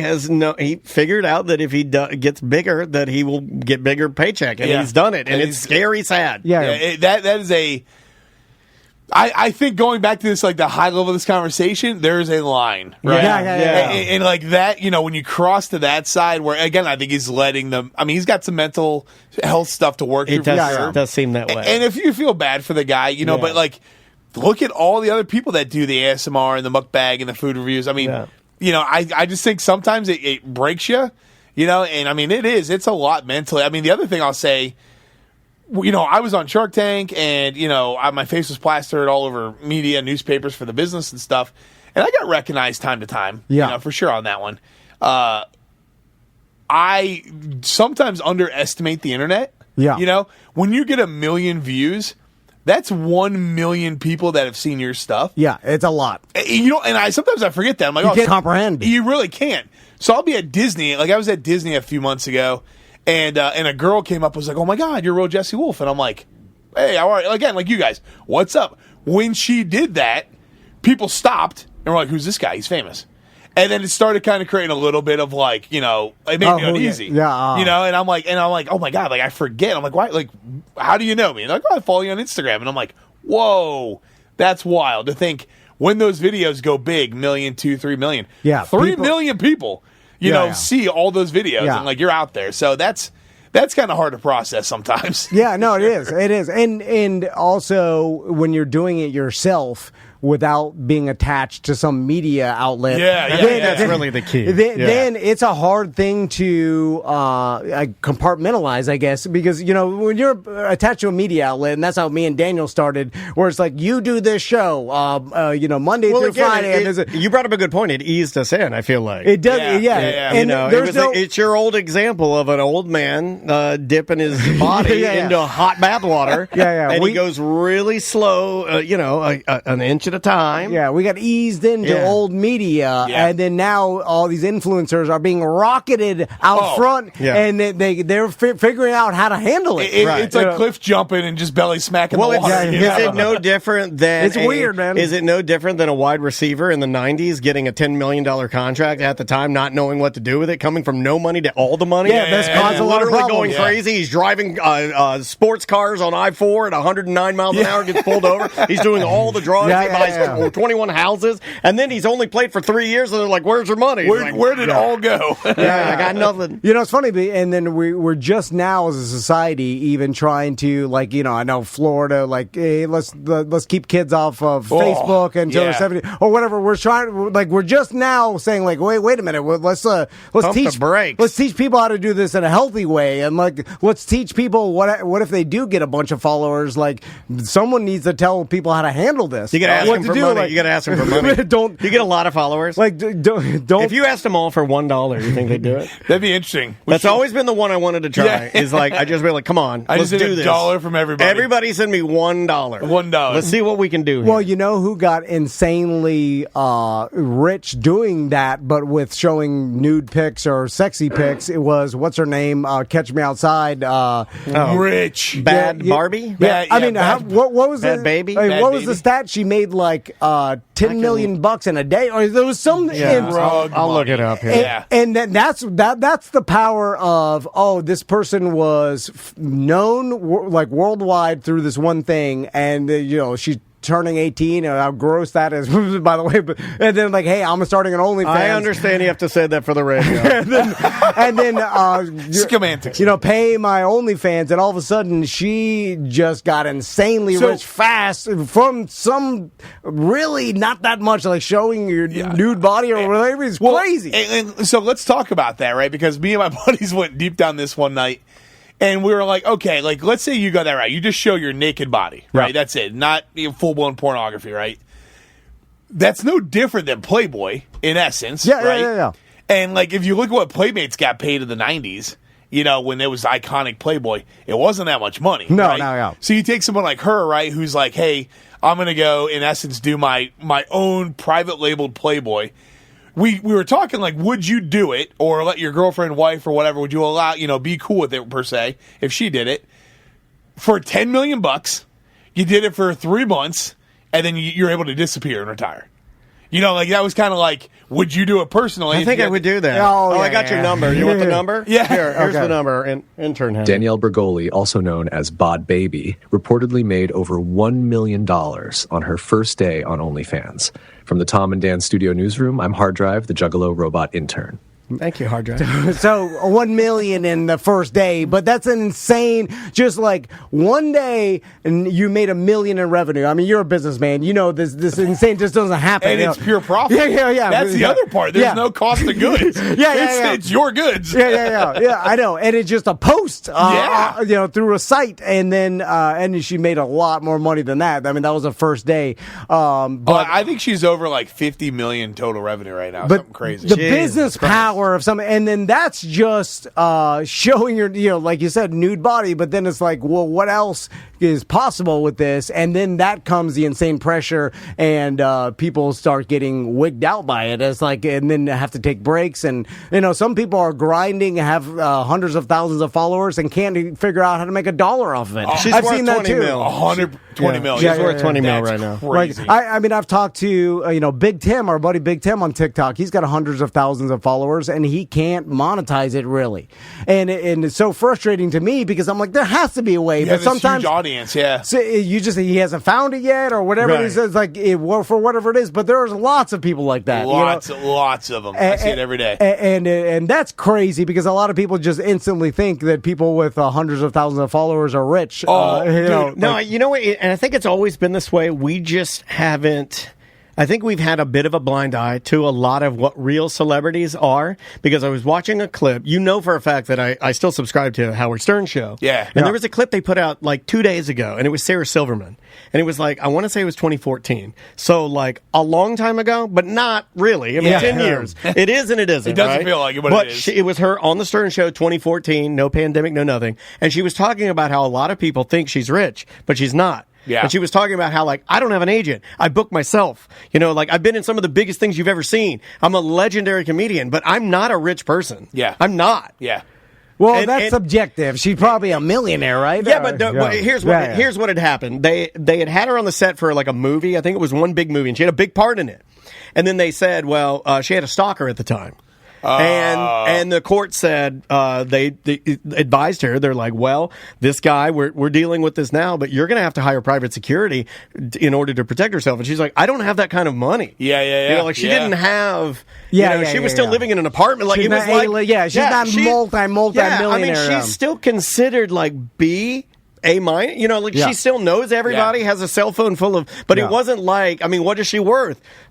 $7 million? That's a ton of money, but it's all that's subjective to what people think she's in. Especially $7 million LA money, right? Correct. You're right. So really, it's like 96,000. Sure. You're right. But it did. I was sitting there thinking about it. I was like, first of all, I never knew that. Second of all, I know plenty of influencer buddies of mine that have, I mean, hundreds of thousands of followers that are destitute. Yeah. You know, like that are just like, you know, they need a regular job, like even just like a $15 an hour, deal. So we don't have that much time, Jesse, but I got to ask you, because when I saw your Publix video about you returned, it was our Publix we go to every day. Yeah. You returned a cart that you found somewhere to Publix, and they sent you a gift. Yeah. And in my skeptical radio, everything's fake brain, I'm like, he made that up. What? You know that my business partner thinks you're a goddamn liar? And I'm like, Did you know that? I'm like, he's getting that. Why would you say that to him? I'm like, this is my friend. I'm like, Publix paid him to make this post, and Why he came up with it, and he said he returned a card, and Publix sent him this, and it's all made up. The room goes dark. Spotlight hits me. It is really crazy to me that he's trying to shed his accidental dickhead persona,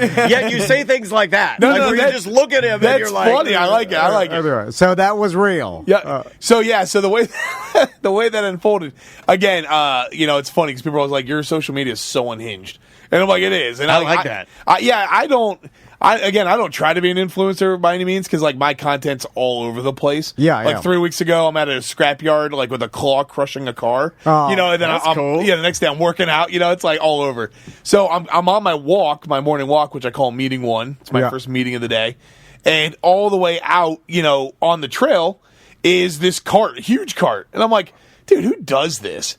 So I start pushing it. I'm like, son, bitch, this thing is heavy. I'm like, all it's right. the one with the race car. Yeah. I mean, literally, like, oh wow, somebody was like moving the race car one. Dude, like I was out there. Oh man. So I start pushing it, and I'm like, I'll just record this, right? So I'm just jacking around, recorded it, pushing it all the way back. By the time I pushed it in there, I was like sweating bullets. Oh yeah, man. I was like, this is more of a workout, and it was funny because I'm recording it. I'm like, Publix, just so you know, like I didn't remove this. I'm taking it back. So if anybody reports me on the street walking with this thing, they're like, look, he already ate the children. You son of a bitch. They're returning the crime scene piece.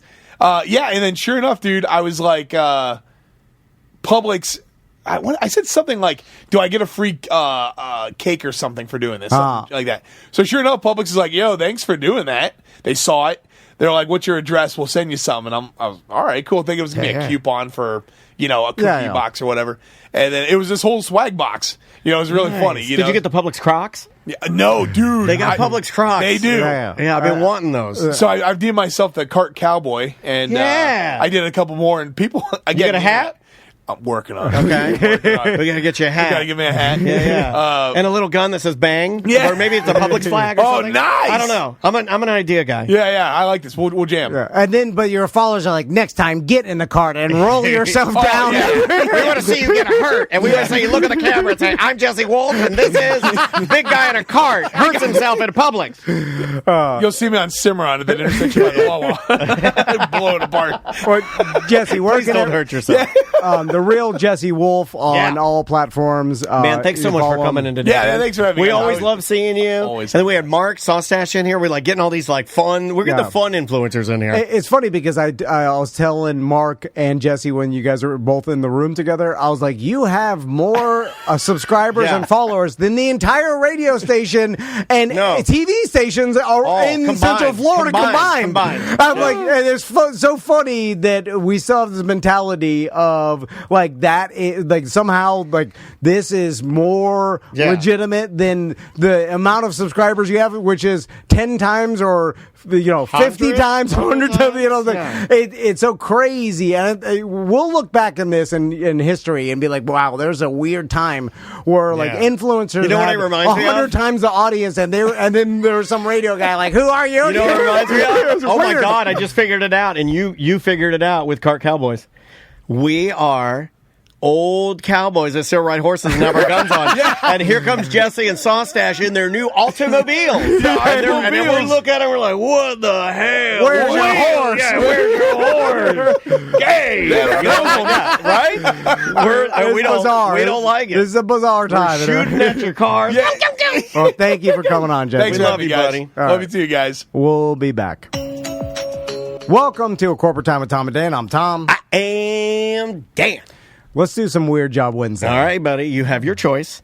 You can either do the tried and true Weird Job Wednesday theme song that people all across the globe love and download. They listen to it, they replay it, they sing it. Right. Or you can go with a brand new embarrassing Weird Job song that I wrote this week. Well, I want to go with the new one. No, I heard the old one. We're absolutely going with the new one. We're going to do it with a guest. There's nothing more uncomfortable than watching a guest listen to one of my weird theme songs. And I got to tell you, this is one of my weirder ones. If you remember last week, I did Depeche Mode, and this week, I'm sort of stuck in that, like, 80s alternative. I'm in 80s alternative. I just can't get out of it.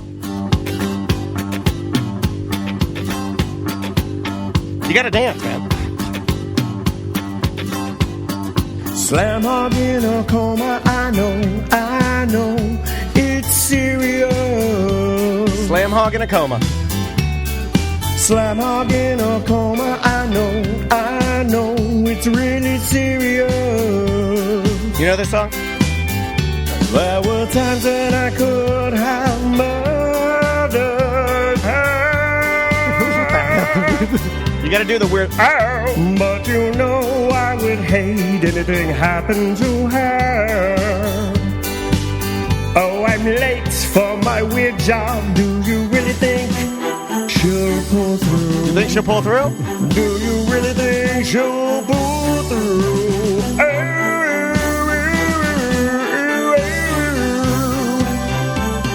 Slam hog in a coma, I know, it's really serious. What song is this? Slam hog in a coma, I know, it's serious. That was amazing. That was amazing. Thank you, Dr. Powers. My only friend on the show, Dr. Powers. Thank you, Dr. Powers. What song? I'm not talking to you. I'm talking to my new friend, Dr. Powers. That's in a different generation than I grew up. That's classic alternative. That is classic. How do you not know that? That's a classic alternative song that you have to know. If you're going to work there, you have to know that song. Hold on. What's the original song? You don't know the original? Honestly, you don't know the song? That did not ring a bell. You don't know the song Girlfriend in a Coma by the Smiths? I don't know that. If he says who the Smiths are, I may walk out. You gotta know. I've heard of the Smiths before. I was gonna do Hairdresser on Fire. Hairdresser on fire. You're so hold on.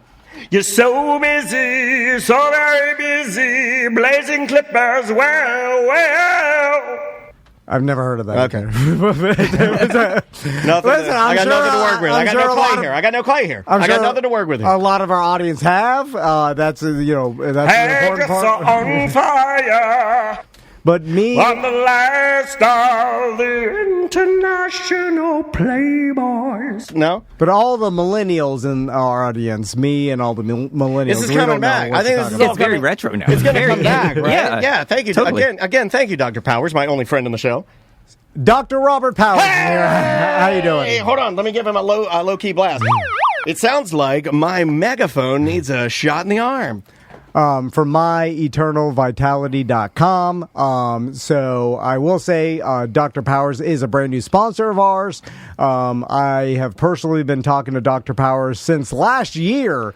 We started speaking about what he does and what his company does, and then the benefits of the treatments that he offers. And it's super interesting to me. And I know Andrea. Yeah, it hits kind of close to home for me because my wife has always had some hormonal and when her time of the month comes type of deal, it's never been a steady, easy sort of solution for her, and it's always been a bit of it's been a hard thing. Yeah, it's been something it's hard to describe. It's like when your hormones are off, it could cause a lot of problems, but throws you out of whack. So, Dr. Powers, thank you for coming in. Appreciate you, man. Thanks for letting me get weird. So let's talk about how you started your journey into this business and this particular line of medicine. Yeah, so, I'll talk a little bit. Traditionally, I'm what's called a hospitalist. So I'm the doctor that you see when you go to the hospital. You don't have a doctor. Okay. So I'm used to take care of sick patients, but on the back end of things, like once they're sick, right? But growing up, I had some experiences in my life. Like my dad had a lot of chronic diseases, diabetes, hypertension. He unfortunately had a stroke and he passed away at an early age. And so that kind of affected me, right? And I've always wanted this dream of helping people be healthy before they get sick, right? Yeah. And on my journey, taking care of very sick patients, even ICU patients on the ventilator where they couldn't come off the ventilator, through studies we found out that patients, their hormones change, right? Yeah. During this stress. For instance, men, their testosterone drops severely during that. We started treating them with that, and patients are coming off the ventilator because they have more muscle use for the ventilator. Right. They get better. I had a patient that really affected my life and changed my life. He was told he couldn't come off the ventilator. He came to me. I worked with him it was several months, to be honest with you, but his testosterone level was almost zero. I talked to the family. We started him on some. 3 months later, that man walked out of the hospital. Really? Yeah. And that affected my life like crazily, right? So I did more research on it, and that's how I kind of got into this. And so you worked at a hospital, and when you say hospital doctor, I'm not even familiar with that. I thought you don't. No, this is not a joke, but you don't go to the hospital for anything. Oh, you fall off your room, if you just healthy, go inside, go to bed. I know ER doctors, but then I just assume there's other doctors in the hospital that specialize in different things. But is there just a general doctor? Yeah. So I'm an internal medicine doctor by trade, or like primary care doctor that treats adults. And so my job was, you come to the hospital, your doctor doesn't go there. I take care of you in their place. And then when you go, when you leave the hospital, you go back to your primary care doctor. Gotcha. Okay. Yeah. Interesting. So let's talk about hormones in the human body, because we hear a lot about women and their hormones. Obviously, there are men that think they don't have hormones. No, I'm not making a joke. No, seriously. There are men that think I have men in my family. We just got one, and it's the strongest. I have men in my family that will say this is all of this blanketed. What we're talking about, that's all for ladies. There are men in my family that truly believe 100%. I only have blood and some of those things, organs, blood and organs. You should see patients' faces, especially men, when I tell them that they have estrogen. And they're like, what? Right. I'm like, yeah, you have estrogen too. And it being too low in a man is a bad thing too, believe it or not. You always think, oh, well, mine's too high, whatever problems, But it could be, if it's too low, that could be problems too. It all works So it's together, not just testosterone. Right? Yeah, they all balance off of each other. Interesting. So, because women have been doing this for a long time, and I feel like for women, this practice has been going on for a long time. I can speak on that. Andrea has been asking me, asking her friends, asking her mother's groups, asking her women's groups, side chicks, possibly side chicks. I'm not allowed in there, so I wouldn't know. But Yeah, this has been years. I mean, like her entire life. She's always dabbled with having to go on, off again, has to stay on birth control to regulate certain things, hormonal ups, hormonal downs, cramping to the point where, like, her body's, something's happening where we have to cancel something. We have to just go home. Because she's in pain or doesn't feel good. And it's been years that we've been trying to investigate a fix for her to just feel right, or better. And Andrea came in here the other day and was talking about how she saw you, Dr. Powers, and then she basically is now, and she's about to start the treatment where it's basically, like all the hormones are in a deodorant stick. And she said I could talk about this. This is all fine. That she rubs on herself to balance her hormones. Because the whole idea of this is to get your hormones to a healthy level. Right. That you feel good, right? And you feel healthy. Right. And so that's what this is all about. Is that pretty accurate? Yeah, that's the idea. Both in men and women, if your hormones aren't in the right levels, your body's not going to function right? It's pretty common sense. And so if you get them back to the way they should be, you're going to just function better. Yeah, Andrea's in the chat room right now, and I want to add something because for those that follow the show a lot, of course, we talk about things all the time, but she's in there saying, and this is all facts, she has a notebook that she lists because she's super hyper-organized. She has a notebook where she tracks her cycle and the symptoms and how she feels. I will say that lately, right before actually she took the test with you, it got real bad. And once a year, and she'll probably back me up in the chat room, about once a year, she'll have something happen where we kind of understand that it's just she's off balance. Her hormones are not working at all, or I don't know. I'm not a doctor. Yeah. Well, and I've also heard too, and I've heard from women, especially getting into their 40s, that all of a sudden, because your hormones are off, your body starts emergency storing every fat that it can. She's noticed weight gain, or sweating, getting hot, like the hot flashes. All the things that we've heard about, they're real things. So it's harder to regulate your weight because everything you eat, your body is under stress, or it thinks it's an emergency scenario. You're dying because your chemicals are off, and then it's just like turn everything into fat because we need to live through a lot. We're just animals here, and then that causes you to be able to. You can't regulate your weight. You got more weight gain than you should, and it's all because your hormones are off, right? Yeah. I'll tell you, one of the most common type of patient that comes in as a woman in their late 30s, mid 40s. They're bouncing around from doctor to doctor because nobody can figure out what's going on with them. They're eating less, working out more, gaining weight. Oh, that's Andrea, 100%. And they're like, what's going on? I'm having, and then other symptoms, night sweats, sweating, decreased libido, just not feeling good about themselves. Brain fog is a huge one. And they're bouncing around. They don't know what's wrong. Their doctors are telling them, hey, everything's fine with you. Everything checks out. That's exactly what she says. The doctor told her, all of this is happening. I hear it every day. Yeah, and the doctor. And I kind of chuckle under my breath. Your heart and brain are fine. Because they're the big ones. So some doctors are just trying to keep you alive, and and there's all these other external problems. They look at it almost like, you're dying. So I'm sorry, but there is a solution to it. You don't have to just accept that your body's slowly changing and dying. It's and I think most people think, even women, they think, I got to wait until menopause. That's not true. Their hormones start decreasing in their 30s. The main one is progesterone. And if the balance of your estrogen or progesterone are off, you start having these symptoms. And for instance, I have many patients that go to gynecology. They'll check their estrogen or progesterone, and they'll be like, they're normal. But they don't check the ratio between them, which is so simple. And then if that's off, that's the reason they're getting symptoms. You just may need a little bit of progesterone in your life, and you feel much better. So we're really dealing with nuances. Yeah, it can be. We're dealing with the nuances. And that's where the treatment comes in. It's interesting because it's very tailored to the individual patient. It's not like a one thing fits all. Sure. So, you got to look at the whole picture. It's not just, even with men, it's not just testosterone. It could be that your estrogen's off. It could be that your cortisol's off, all these sort of things. And that can help joint pain, can help weight problems, libido, all the things you think of. You looked right at me when you said that. You looked right into my eyes. I can feel the laser. No, I'm kidding. Well, let's speak on testosterone because I just did my test this morning. I mean, I need to see where I'm at. You know? And I'm kind of doing it as I'm getting my wife's back a little bit. Today's our anniversary. You know, what a great thing to talk about. Yeah, I mean, I'm happy. I love my wife so much. I want her to feel good. I want to feel good. I feel pretty good.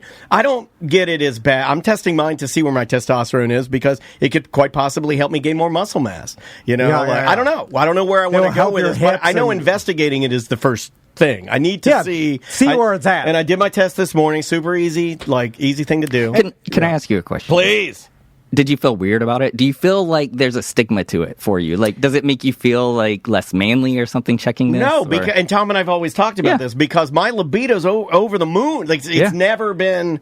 Like, every morning I wake up feeling more manly than the day before. But, are you sure? That's Orlando's weakest podcaster.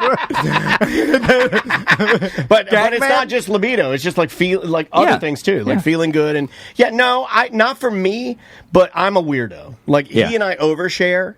And maybe, hopefully, by talking about this a little bit, we can make people... Because the ladies got it dialed in. Tom and I have talked about this. The ladies, I know for a fact that they've been talking about this and trying to feel better and dial in their health for years. And there's no stigma on that. There's no stigma to it. That's the interesting thing. Yeah, when my wife says, I have cramping because I can tell that my hormones are off, I'm like, I hug her, I'm kiss her forehead. You know, with me, I feel like a big fat bag of trash. And everybody's like, you're normal. It's good. Let's talk about the stigma of testosterone, and it derives directly from athletes and steroids, and you hearing athletes using testosterone. Too, right? Yeah, for everyone. Yeah. But so immediately, if you tell someone you're taking testosterone therapy, they immediately they put you in the category of Barry Bonds or something. You know what I'm saying? They're like, you're because that's associated with professional sports and cheating. You could have chosen Sammy Sosa. I feel like I'm more Sammy. And then, from my own research and my experience, I will tell you and I've specifically reached out to people in my life that I know are on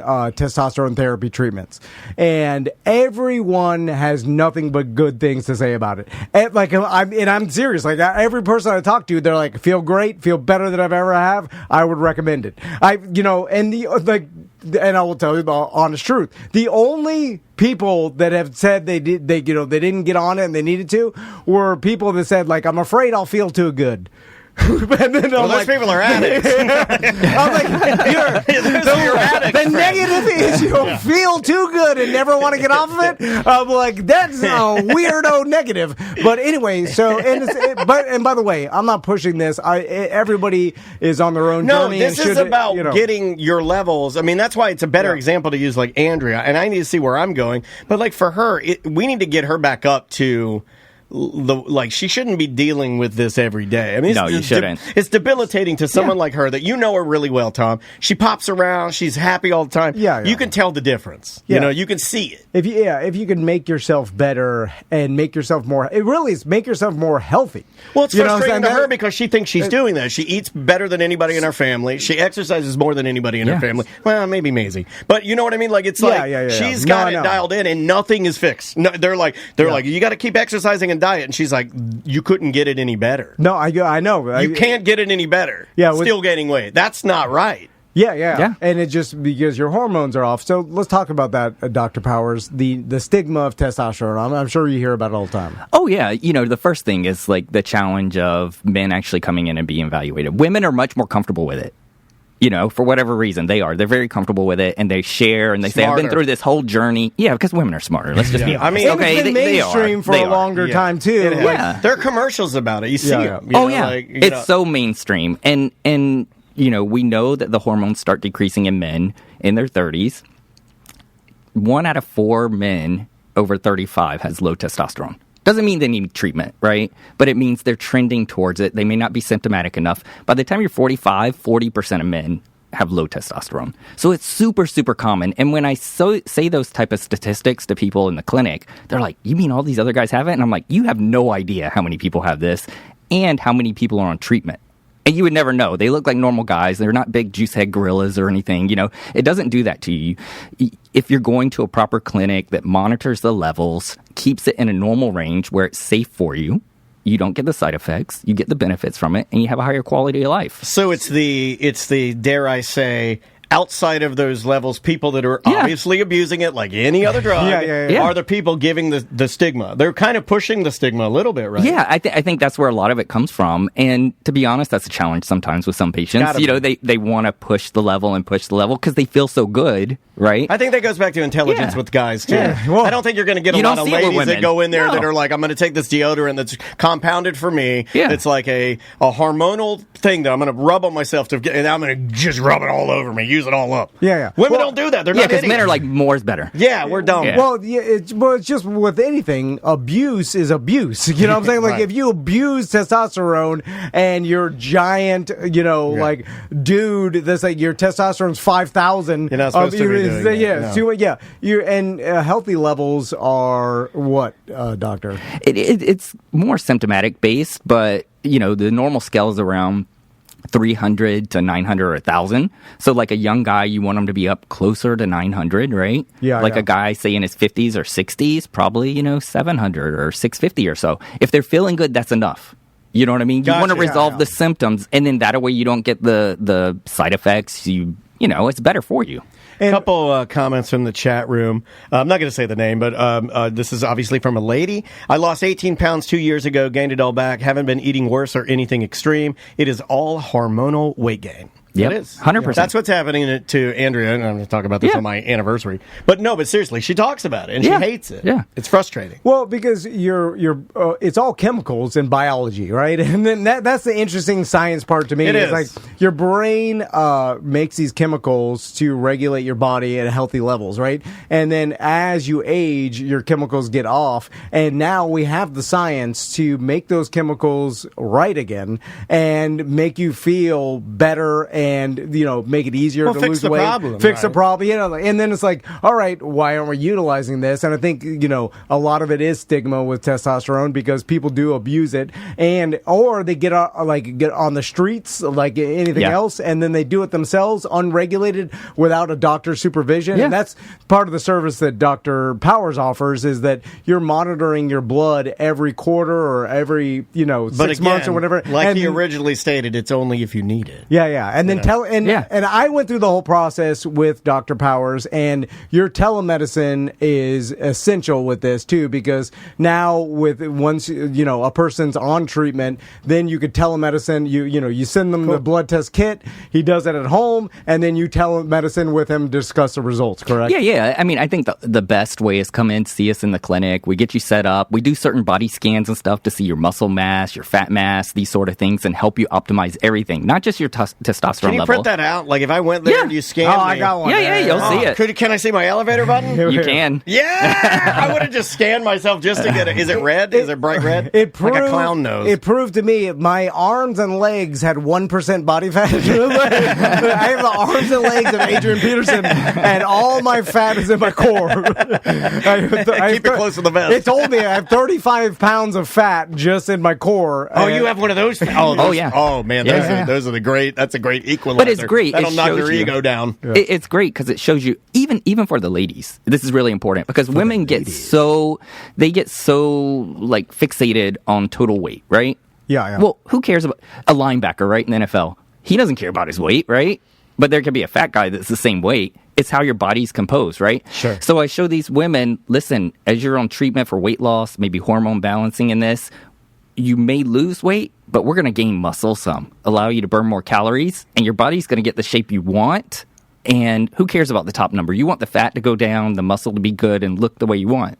Yeah, correct. I like that too. You know what I'm saying? In doing research for you coming in today, I was looking at a lot of pictures, and a lot of the people that you would see, I found this really good clinical kind of a before and after because I wanted to see some photos of people, and it was interesting because you would see a woman and she'd look identical, but in one picture she was heavier really with fat, and then the other one she's heavier with muscle and feels great, but is heavier. Is actually like gained right. But your waist is smaller. You look amazing, but it's like 5 pounds of you've added 5 pounds of just nothing but lean muscle. You feel great. You're heavier than you were before, but you're active. You're moving good. You're not cramping. You're not debilitated. You're not sweating. It seems perfectly logical to me that, and maybe you see this in the future, Dr. Powers, but like if you're in your 60s, 70s.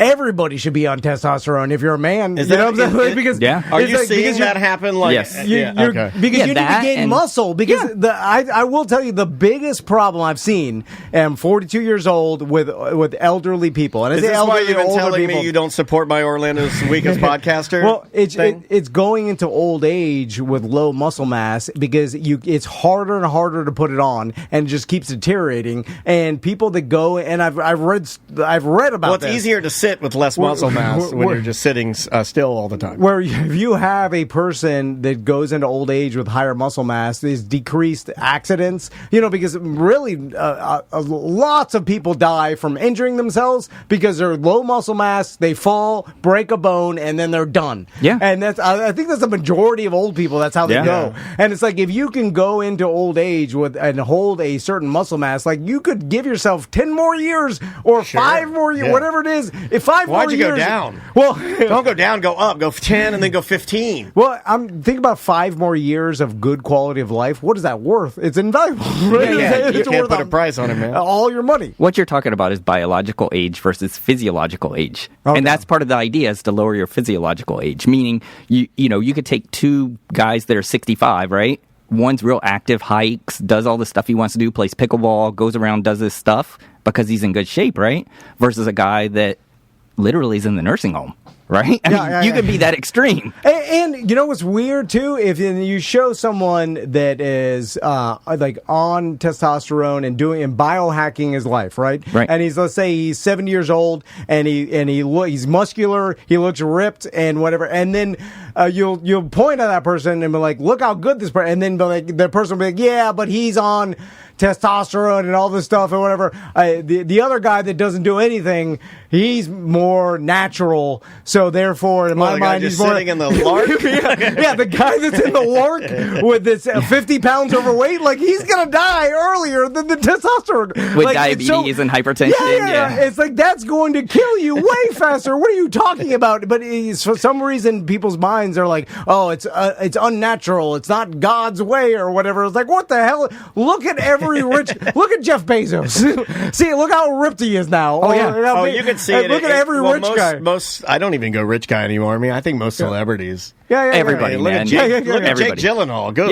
Lord, that guy. He's got to be, what is he, 38, 37, something like that? I mean, like, it's not like you don't get abs Rip like the that. house. Rip the house. That doesn't happen, right? Like, that's not natural stuff. So, let's talk about because I did my own research, and everybody can, because there's unlimited information. There's a ton of research. You should do your research, because that's what's going to make you feel comfortable, but we're just giving you an option, and, a way to, possibly help you out. I'm really excited to see what happens with A. But there is no downfall to having a healthy level of testosterone, right, Dr. Bowers? No. And even my own research, and I'm sure everybody will do it themselves, where it's like, or it could maybe increase prostate problems or whatever, but part of your blood test and being monitored by a doctor is that you monitor any abnormalities or whatever. Yeah. Right? Yeah. There was a huge study out of the VA. They did a study with, I think it was 5,000 patients, and they studied patients that had cardiac disease, meaning they had heart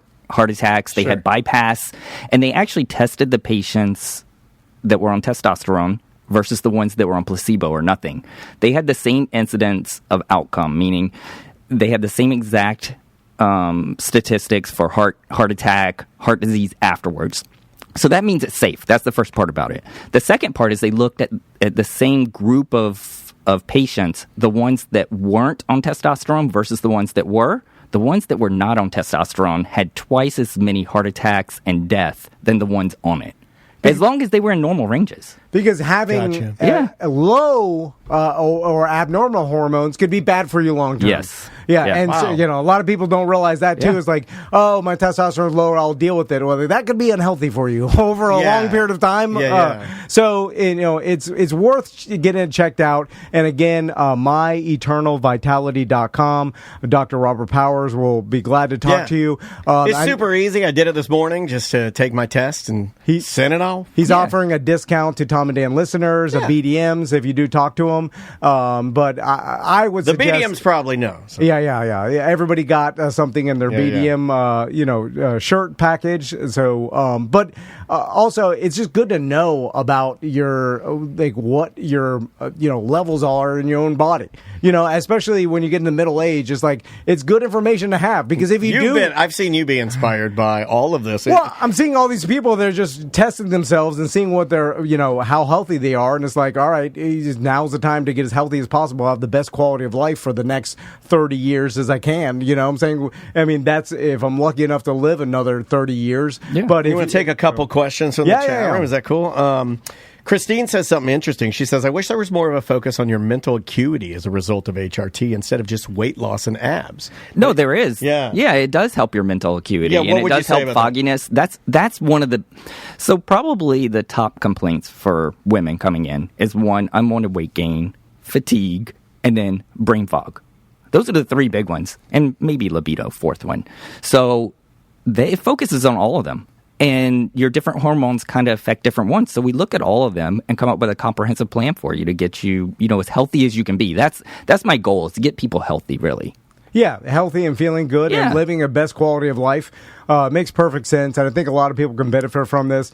And again, just knowing the truth about your what your blood results are is, valuable knowledge to have. Yeah, it's never been easier to do it. You can just do it you do it in the morning. And that's the thing, your results will tell you. Yeah. And then it's like, if you have been fatigued, brain fog, low libido, feeling bad recently, more and more, all these things could have a fix. Maybe your hormones aren't the problem, but at least you'll have right. You can rule it out, man. Yeah, there are plenty of times when patients test and I'm like, well, really, your symptoms aren't that bad. Are they affecting you that much? And we decide, hey, let's hold off on treatment, you know, and let's revisit it in, say, a year. And then come back and recheck, Yeah.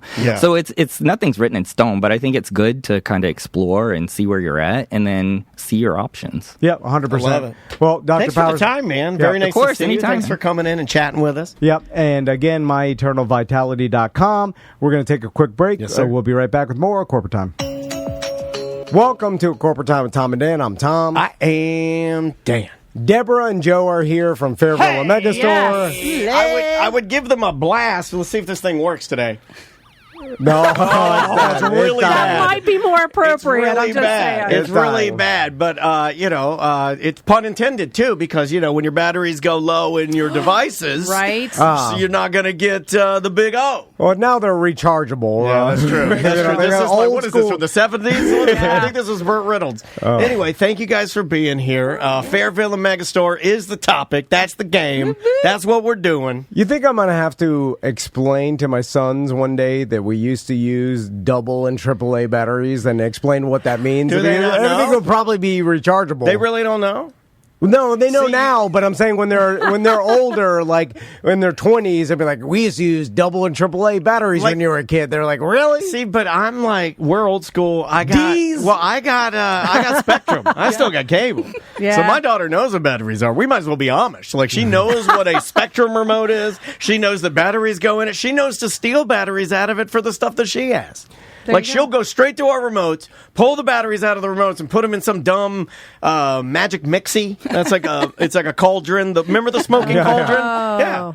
Yeah. My daughter is an Amish old man. Remember loading in 5 pounds of D batteries into something, a boombox or whatever? You still have the tackle box. Yeah. Remember when they would explode? Like, you'd have all 8 in a line, and then you'd have the other 8 go in the opposite direction because they can't go the same direction. That's not allowed. Oh, you could have just reversed the circuit inside. No, don't think about that. Make them go different ways, and then you'd have them, and you'd go to put the plate on, and the batteries would just go and just spill out all over the place. I can remember selling toys, and we'd have to tell people what they would take, like C batteries, and don't store them with the batteries still inside. You come back a few months later, and that's done. Corrosion. Don't put that anywhere near your naughty parts. Exactly. It hurts you bad. That's acid. Did you guys sell? This is the last nostalgia question we'll have. Did you guys have to keep a S-ton of regular batteries in the store? So you were probably ordering pallets of batteries, right? Tons of batteries. Tons. Yeah. Directly from a battery company. Yes. We still actually carry quite a bit of double and triple A. You don't see C batteries or D batteries anymore. You should rebrand Batteries Plus. Well, then we got smart. And the Plus is all the sex stuff. We are next to one in Sanford. Are you really? Yes. Oh my God. The best. How come you guys aren't doing... second time that that has happened to us with our stores. Fairville and next to a Batteries Plus. Yes. Magnifique. It is. It's really perfect. That is just chef's kiss. I miss a good 9-volt. I do like a 9-volt. You put your tongue to it, you're still got some charge in it. I like a battery with some weight. I like a weight battery. A square battery. And you know when batteries went wrong? And I swear this is the last nostalgia battery topic we'll have. You know when batteries went wrong? When they started making them taste bad so babies wouldn't need them. Those are the woke-ass batteries. How'd they even get to 9-volt? You have AAA, double A. Yeah. No, there's no A. Then it goes C's, D's, then 9-volt. Yeah. I don't know. 9-volt. Why not an E? Why not make the 9-volt an E? What was that one battery? Hold on a second. The big square camper. What's the big square camper? Thank you, Joe. Joe knows. Yeah. Joe knows. Joe knows sex toys. Write that down. It's like Joe knows sex. That's your new It's but you got caption. It's the fat boy. It was a fat boy. I have the body of this battery. For the flashlight. And then it would have 2 prongs, and it was big lantern thick light. boy. And you'd screw a thing on the top of it, and it'd be like, that'll be in there until you die. Yeah, you could live off grid for 3 months. Yeah, you absolutely could. All right, enough batteries. Enough batteries? So old man battery talk. Who remembers 9-volt? Welcome back to the Battery Boys. Sponsored by Duracell. There you go. So Mother's Day is coming up. Mother's Day, yes. Oh my God. Yeah, we're talking about the month of self-care. Some people might call it Masturbation May. Oh, okay. I did not know. Masturbation. Yeah, that's true. There you go. Is it really known as Masturbation May? Yes, absolutely. Yeah, it is something that we have kind of celebrated for years. I never knew that. I celebrate that year round. As you should. There was we've done it for a couple years. I don't know if we have it planned for this year, but on our marquee in front of the mega store, we would come up with different can I say it? Euphemisms. Euphemisms, baby. You got some euphemisms. For self-love. Oh, okay. And we've had some really great ones up there. We've had people recommend them to us, email them to us. It's pretty hilarious. I'll give you 2 that David Letterman gave me as a young boy. And they're just nonsense, but it made me and my dad howl. One of them was shaking hands with Abe Lincoln. And I always thought that was great. And the other one is it because of the top hat? It's just nonsense. It's not meant to make sense. And the other one makes a little more sense, but it's still ridiculous. Is windsurfing on Mount Baldy. Oh. That's another one. Those are both David Letterman jokes from the 80s. Those are David Letterman 88. Visuals. What does windsurfing have to do with it? I understand the Mount Baldy because it's the top hat again. It's just nonsense. But it should be sanding on Mount Baldy. Because the windsurfing, you're not actually doing the motion. You're trying to make sense of nonsense. Even my therapist says, don't try to make sense of nonsense. That's it. That's absolutely it. Waste of energy. Let's start back with, you brought up Mother's Day, and we're talking about self-care. So we snagged a couple really fun things that are out there that are new in the store, things you might not think about. So we're gonna start with we got new gumball poodle socks. All right. Easing into. Yeah, we're gonna ease into today. I'm sorry. Here. It says hush your mouth on Hush one your side. mouth. Super cute. Those are hush your mouth. Okay. But of course, everybody's favorite. MILF. Got your little MILF socks. Yes. I have a report to make, Tom. That's my new category. Oh, MILF? Yeah, I'm out of Nuru. And now I'm into it's bratty MILF. Bratty MILF. She's she's insatiable. She can't be satisfied, and she's sick of the dad. And she's like, I bet you look just like your dad. And she's like, Hold on. You're bigger. And then I'm like, what? There might need to be Hold some on. explanation here. Yeah, bratty MILF. It's bratty sis. No, the MILF no, is not it's bratty MILF. Yeah, it is bratty MILF. It's bratty MILF. You're not going to want to fight me on this. You're not going to want to fight me on this. No, This is a sister good is way to lose bratty. your house. No, This is a hold good on. way to lose your house. No, You want to throw some money on it? Hold on. Bratty I may willing to make a bet on this. Yeah, It's let's do bratty it. sister. No, there's bratty MILF. The MILFs aren't bratty. The MILFs are either disciplined, either they're giving you But it's too discipline, much now. See, okay. or they're seducing Here's you. what It's happened. seducing MILF. No, here's what happened. Bratty sis. Here's You're what happened. missing a segment. We there, ran out of Yeah. sisses. We ran out of sisses, and they're like, we need more brats. And they're like, go to MILFs. And I was like, bratty MILFs. And now it's bratty MILFs. Hold on, can MILFs be bratty? Yeah. I think only sisters can be bratty. Deborah knows. Okay, let me paint. Joe knows. Let me paint Bratty Joe knows MILF. Bratties. Bratty MILF is married Okay. to an up and coming Orlando constructionman. She takes all of his money.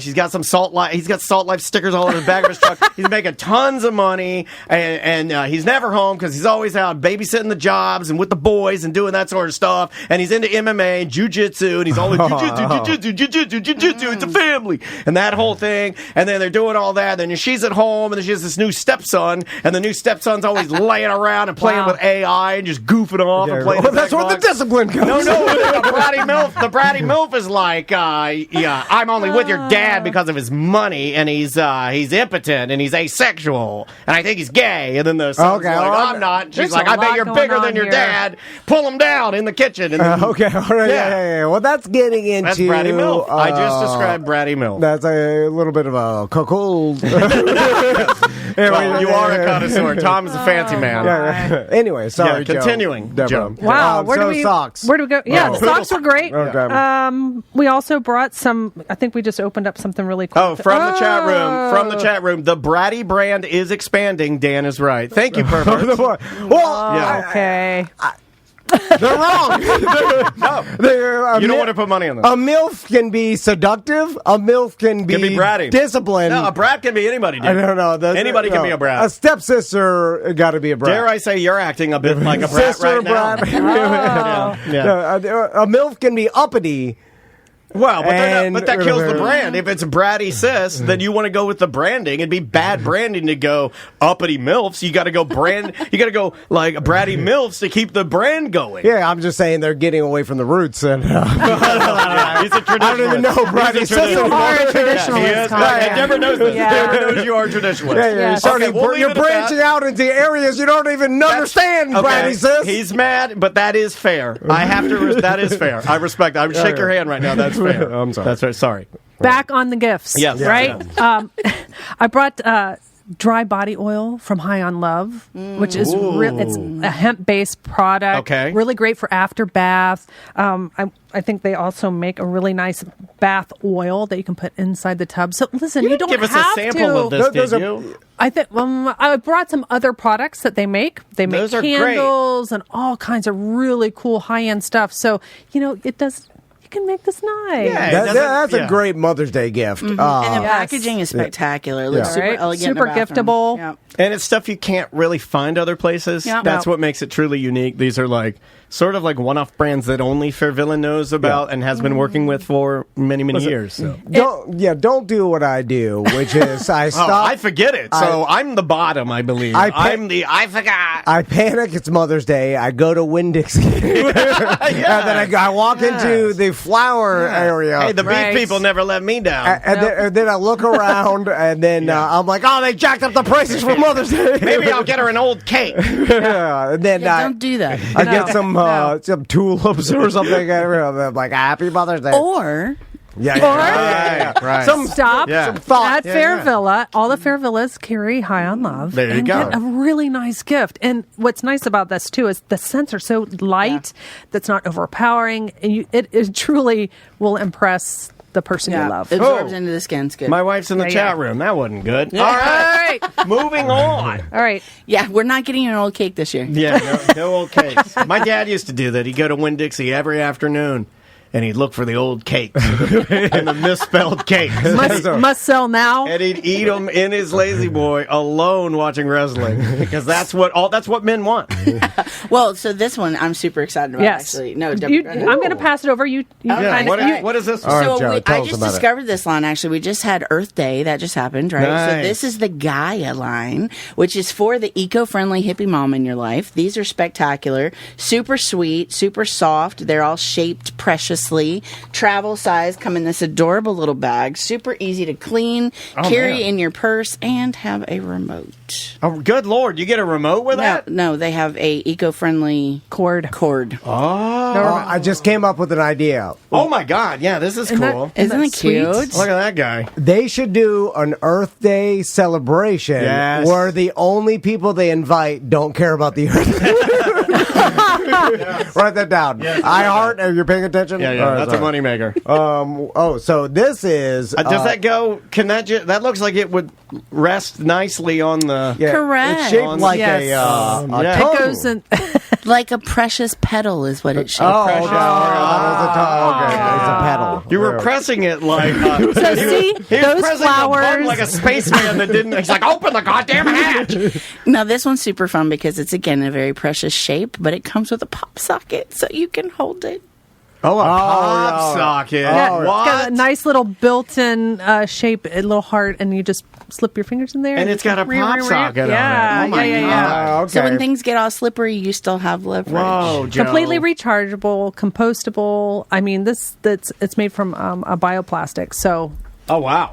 very fancy, but like that's cool, right? Yeah, and that it's is not cool. intimidating. Would look really good with your MILF socks, and maybe some. It looks like they're matching trying. lube. Like it looks like the adult toy industry is trying to do something unlike the marijuana industry, where you have like batteries, like people just hemorrhaging batteries. You know, like there are now bars that have like little containers, like. Put your vape stuff in your batteries here so we can figure out what to do with them later. But it's nice to see somebody's trying to do something, sort of nice. And like I was just talking about, we with your when you're putting together this great package of fun stuff, don't forget the lubes, right? Yep. We have a new line called from Wicked, which I bring all the time. Wicked Simply now has a timeless line. So let's say for female anatomy that might be aging a little bit. Okay. Has some really great moisturizers in there. It's much better for your skin. Actually, it's good for any body, but extra wonderful. What about for men that are drooping a little bit, if you know what I mean? Well, I definitely have some Will timeless this tighten hair. up my ball skin? It's just a moisturizer. It's not a tightener. It's more moisturizer. Yeah, Hyaluronic acid is in there. I need It's all the something good to stuff. tighten my balls. All the good stuff. Olive leaf. Olive leaf Is that, extract. will that work? Yeah. Olive leaf extract. I'm learning every single day. Yeah. And the Yeah, wicked yeah. gelée. So the lipstick, the rose lipstick, is that one of those where it looks like a lipstick? This guy's coming to get you. Yeah. It's like the That one looks. That's probably the most realistic one I think I've seen. Doesn't it look like the real deal? Because it's the right size. Normally it's like lipstick, but then you go to use It's it, really and the lipstick large. is like this big. The lipstick's Yeah. like a brick. So yeah, it's a lipstick. It looks like a realistic lipstick. Yeah. Vibe. It's a little massager, and it absolutely looks 100% An real. amazing feel on the tip. Yeah. Real question: Yep. Is the term vibrator frowned upon? Not necessarily. I think in Or is our it like stores 70s? we use massager a lot Yeah. because I think Vibe. Yeah, you're right. It's a little bit as dated, and also sounds like a mustache, right? Yeah. And it's When you- limited. When we discuss Yeah. our buzz and rumble, you've got little different. Okay. Right? That So makes sense. vibrator I'm not gonna just rip has the box, one. but kind. Sure. yeah. But again, this is really inexpensive. $25 too. Just think about crafting a really nice package with novelty. With a lubricant.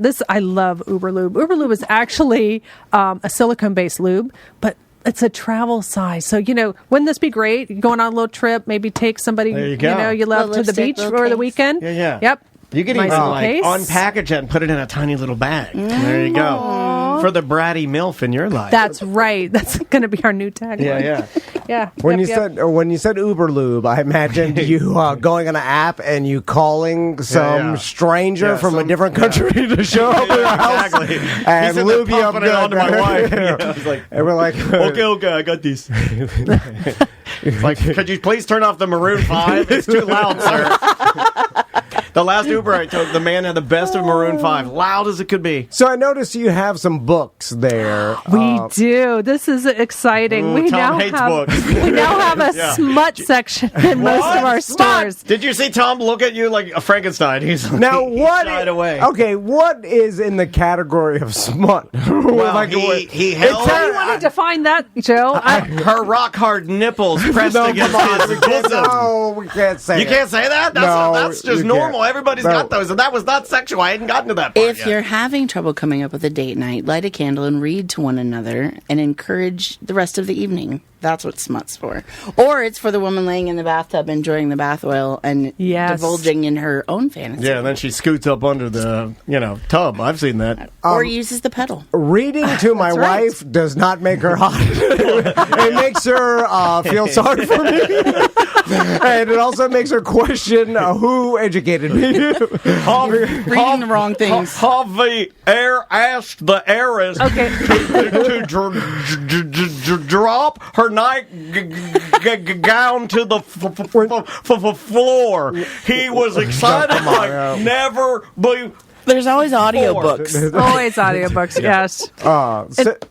No, I actually brought a few different titles because I thought they were fun. That Lady Maggie's Secret Scandal. Lady Maggie, see, I got an old dog named Maggie, and she poops everywhere. That's her scandal. God. The Highland Thief, because, who doesn't want a Highland story? Let me ask you, Deborah and Joe. And then this is supposed to be new smut. I don't know what that means, but I think it's a little more hardcore than this traditional smut. Is A Touch of Darkness. Yeah, that's probably got tentacles on it.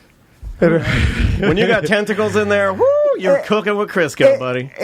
There are lots of women, and we've had friends. Great lots. Like Crystal's friends have told her about how you should read these books. Andrea's dipped her toe into that. I think it was Andrea. It was not Andrea. Like she tells Crystal. But every once in a while, I'll ask the heiress to drop her gown to the floor. I'm okay with it. And then, of course, the popularity of 50 Shades of Grey and that blown up, and then now they're up to 92 shades. the books. What are they called traditionally? Harlequin romance novels. Romance novels. Yeah. That was the brand of the 70s, I think. My grandmother's favorite indulgence. I think everybody's grandma was horny and just sat around reading horny books while the grandpa was in the garage, on the road as a child. Reading some sort of horribly racist foldable jokes that he got from his buddies at church. It seems that's what we did in the South. So real. That's what we did in the South, right? Grandpa's in the garage reading all of the little photocopied racist jokes he got at church. Great job, Grandpa. And Grandma's in there reading her smut books. It just seems old school, but there must be some psychology because, I'm telling you, I think it's more powerful because you're using your imagination. Mind, absolutely. And so, it seems like it's something that's not going away. And reading it is just as enjoyable as it was in the 70s today, and it does the same thing. I make a lot of jokes about adult movies and whatnot, and we talk about that on the show. But I don't think any thing can get me more excited than me, if that makes sense. Just me using my brain.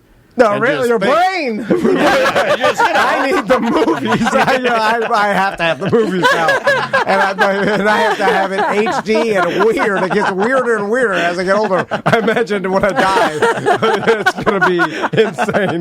They'll just put a lock on it and push it into the ocean. Yeah. My imagination's gone, and I couldn't even imagine reading something that will do nothing for me because I imagine men are more visual, but it does it for women. We have a very good friend, Andrea's my wife's in the chat room. She's reminding me that we do have a very good friend that dips her toe in there, and she likes it because she also thinks it's funny. Because there is an element to it'll get you going, but there's also some stuff that it's so ridiculous or so over the top. Sure. Yeah. Which is fun, for sure. Nothing wrong with a little kitsch in your business. Have some fun, man. Yeah.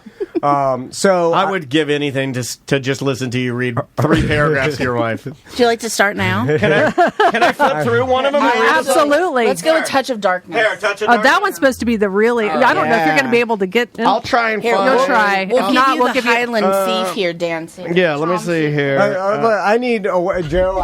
Listen. I need way more than words. There's nothing words can do for me. The matching costumes are available at our megastore.com. Exactly. I need chemicals play. and HD video. Actually, there's not. I'm flipping through this, and it has a lot less like actual. It looks like a legitimate, real story. I'm having trouble finding just like something to light you up, you know? I mean, do women still like a Conan the Barbarian type of dude? Yeah. Is that still a thing? Well, I mean, I don't think they dislike it. Nothing like a man in a skirt. Here, I'll give you that back because I can't really find anything. I don't want to. I don't want to ruin the story. What's Grace doing? What's Grace doing? Yeah. What are they doing in that one? Oh, sir. Paragraph 3 right here. Oh, paragraph 3. Just open right up to it. All right. Paragraph 3 on the left-hand side. Okay, left-hand side, paragraph 3. He was penetrating slowly. Oh, my God. Hey, whoa. Say that, Joe. I didn't let you get it. I just read the book. P It word. was just in the book. She shook her head and kissed his jaw. He sighed, his body solid and warm above her. Without thinking, she moved her lips.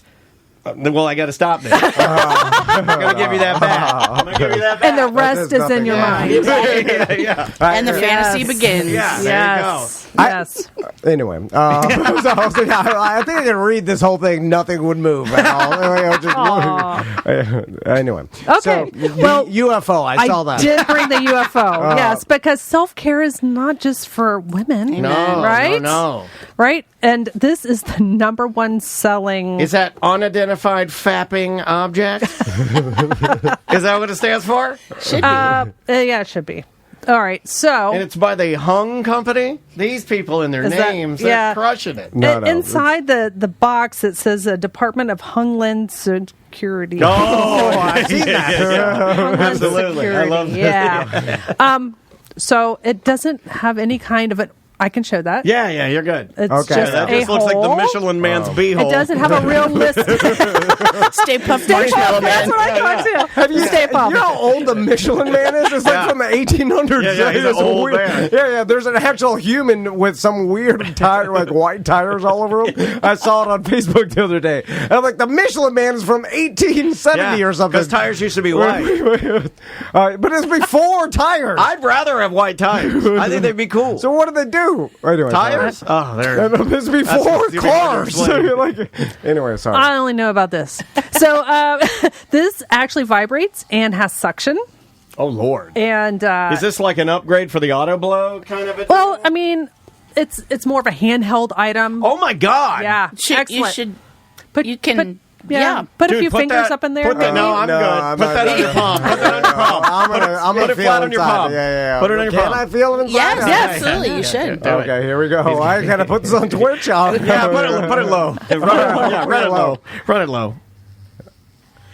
My finger's too skinny. Try a couple of fingers. Like a hot dog down the hallway. Oh wow! Oh, doing Now something. you It's get sucking it. on your Now you fingers. get it. Fingers. Oh, Yeah, oh my God! like it. Okay, you wow. should use lube with it, guys. yeah. He likes it Water-based dry. lube with that. Okay. He likes Okay, it dry. They call it the dry Durango. and a nice thick one like a gel, like Okay. liquid gel, would be perfect for something like that. Do you guys sell Okay. new Rugel? We do, You do? Okay. Just, or we did. I'd love to check. okay, yeah. Well, Yeah, that's a great thing, right? What a good time. Yeah. Oh, yeah. I'm going to figure that out with a wife. You know what I feel bad for is the standard blue collar American. Okay, so and this is why I feel bad because I feel like the standard blue collar American old man Yeah. He might be listening to us right now. has been doing the same routine for hammer-handing for so long, and is using his blue-collar, rough, calloused hands that are for sure numb. My hands are numb. I mean, if you get to a certain point, you've been working with your hands. I have wondered that before with your carpal tunnel. I was like, how does he do it? I have some massage cream for that. Like my buddy Turkey Leg, he's a Harley mechanic. His fingers are mangled from tires exploding or whatever. Like his fingers are all mangled and numb. Screaming eagle carburetors. Yes. And he's been with the same. He goes to the same websites, looks at the same thing over and over, and he doesn't even know about this from the Hung Corporation. Department of Hungland Security. Yeah, the Department of Hungland. It's so soft and it has so much technology. Like he has no idea this exists, and this could change his life. Why don't we buy him one? I think so. What's the price? Is a pretty decent price point on that? Because that's pretty advanced. It is $129. Oh, that's not as bad as I thought. No, rechargeable. That's not as bad as I thought. Easy to clean. That's actually a bit of a value. Time. Oh Yep. Well, the truckers that tell us about their auto blows, I mean, good Lord. Yeah, I know we have a bunch of those in rotation. Yeah. I mean, my God, the truckers, they for sure, their hands are numb from the diabetes, And from driving. So, is that it?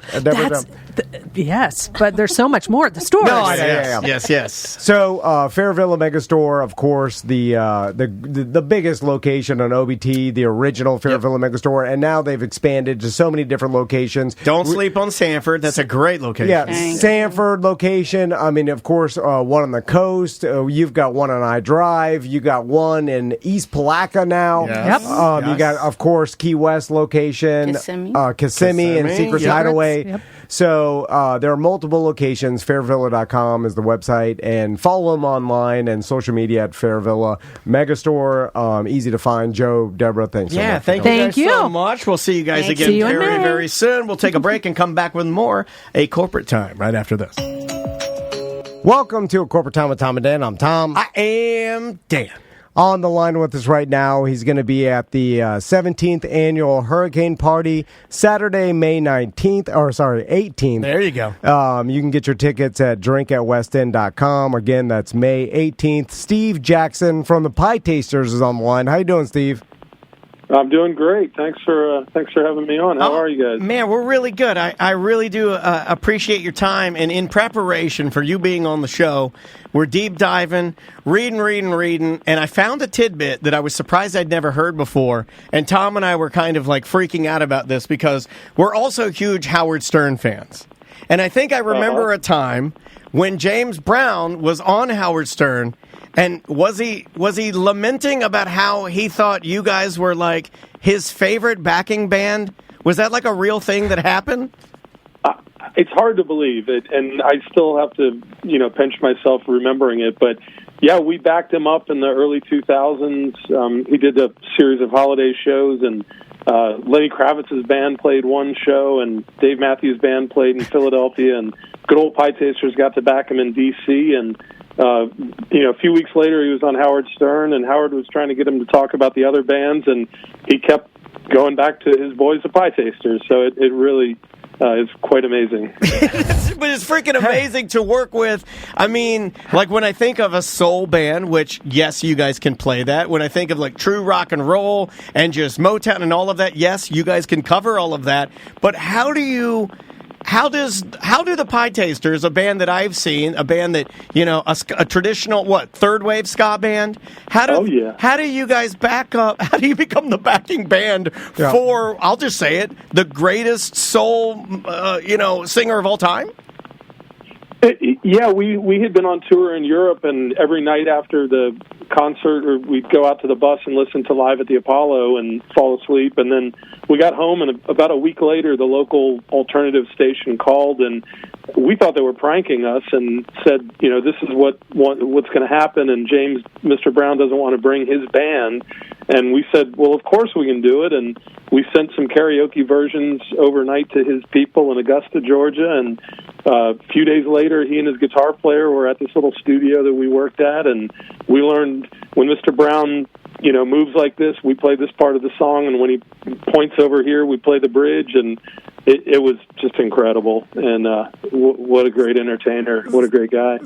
Well, I want to ask you about James Brown. How interesting of a human is James Brown in person? Because we see him in interviews, and he lives such a interesting life that I can't imagine how he is in person. Well, I think by the time we met him, the most interesting parts of his life, he had settled down quite a bit, and he was just a genuine, obviously lots of charisma, and but a real nice guy and a good teacher, and told us an off-color joke to get the night rolling, and we practiced for a couple hours, and then he left, and his guitar player hung around, and the next night we were at the Capital One Arena, and we're backstage, and he insisted that we were in the dressing room with him, and all these, Billy Corrigan and these big rock and roll luminaries were coming to pay homage to Mr. Brown, and they all walked in, and this, a bunch of weird ska band guys are in the dressing room with him. It was surreal, and he just really is a nice guy, and was very fatherly and an amazing performer. His leg was banged up, and he rode out on the stage in a golf cart with a leg brace on, and we were vamping on Sex Machine, and as soon as he got off the golf cart, he ripped off the brace and started dancing around on one leg, and it was like he was 20 years old. Crazy. So, see, before we started the interview, I know you got the wrong number, so we were waiting for you to call in. Then we were apologizing for you getting the wrong information, and you're like, it was not your fault, and I didn't want you to think that I was that we were didn't care about your time.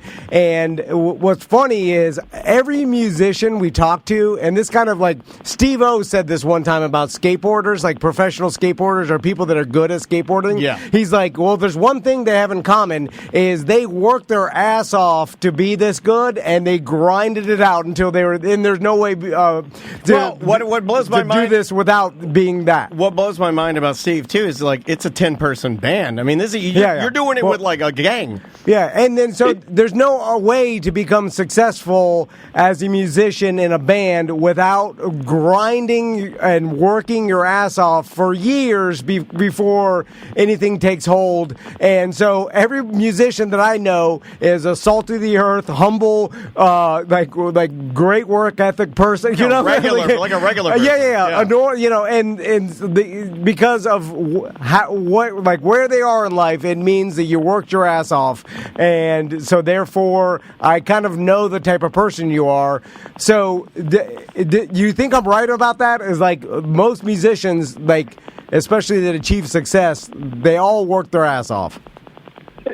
Yes, it's very true. And when you're in a band with 10 people, you've chosen the worst business model there is out there. So it just means that we're even more pure of soul, because we're not in it for the money, because anything divided by 10 is 0, as you know. And but yeah, I got the wrong number, and I was losing my mind here. I thought you guys would think I was big timing you and ignoring the call, but no. We love Florida, and we can't wait to get back down there. And this is such a great lineup. We're really excited to be a part of this show. Well, Steve, speaking of working your ass off, and in the early 90s, you basically bought an old school bus and then took off on tour, which on paper it sounds like an adventure that I want my sons to go through one day, because what a life experience to buy an old school bus and go on tour throughout the country.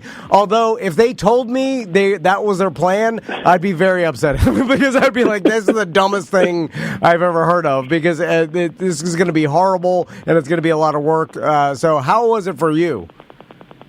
Well, back then there was no internet and no YouTube and social media, so getting in a bus or a van and driving around in circles was that was your social media, and that was the way to spread the word. And we've had several buses, and I've driven them all, and I've got a couple million miles under my belt, and it's a stupid way to make a living, and yeah, I would not encourage my kids to do it, but it's a hell of a lot of fun, and especially when you get stories like, playing with James Brown and touring with Joe Strummer and the Boss Tones and Reverend Horton Heat, and you name it.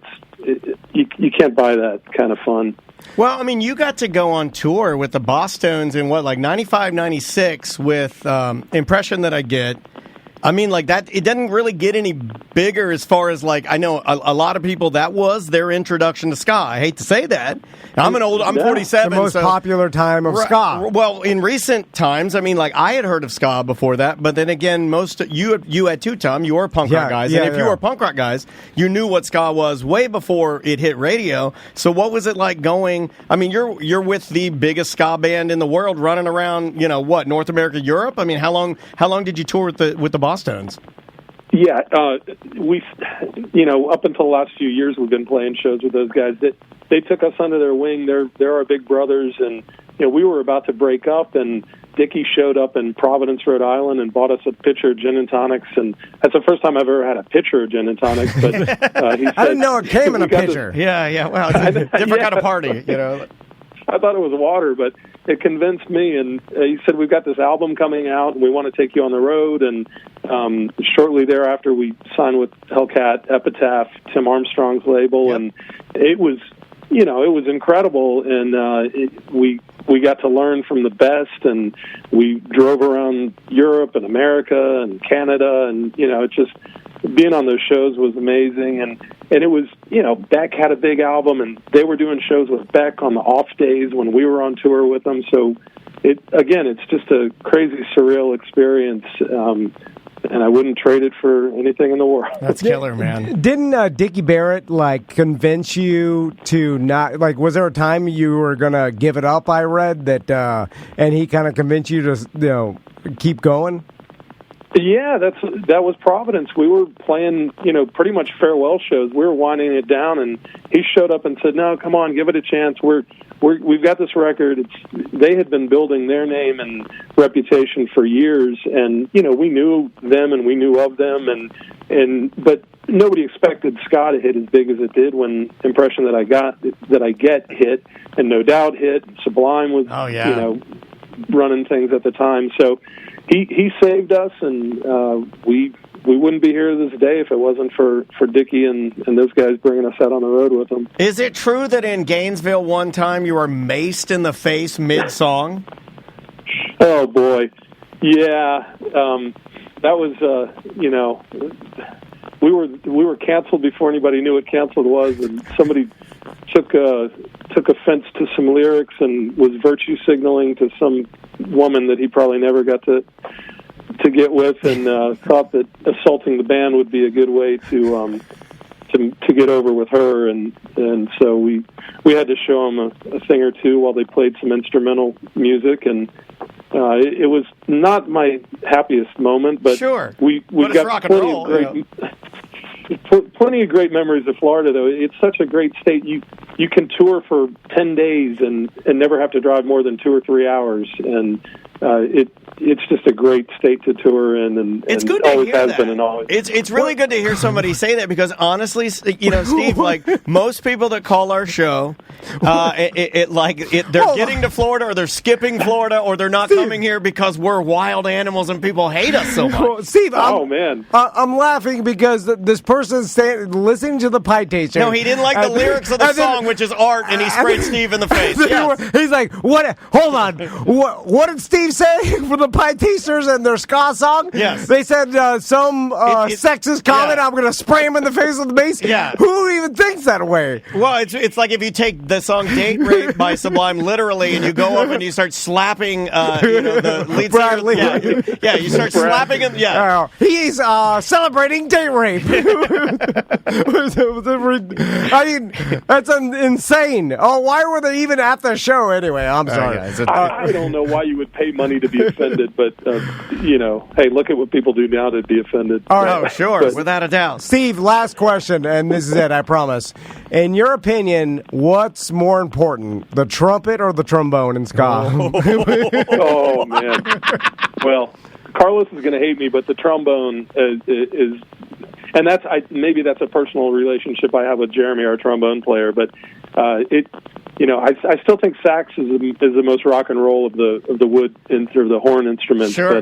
But I think trombone beats trumpet.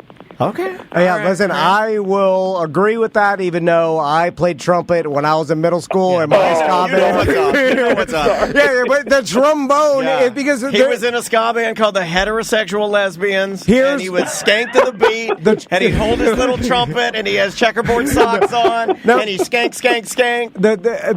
Everybody knows first. Pick it up. The saxophone trumps everybody because you could play it the coolest. Yeah, it is the coolest. But then second is the trombone because of the slide. Yeah, the length of it. It changes size. Yeah.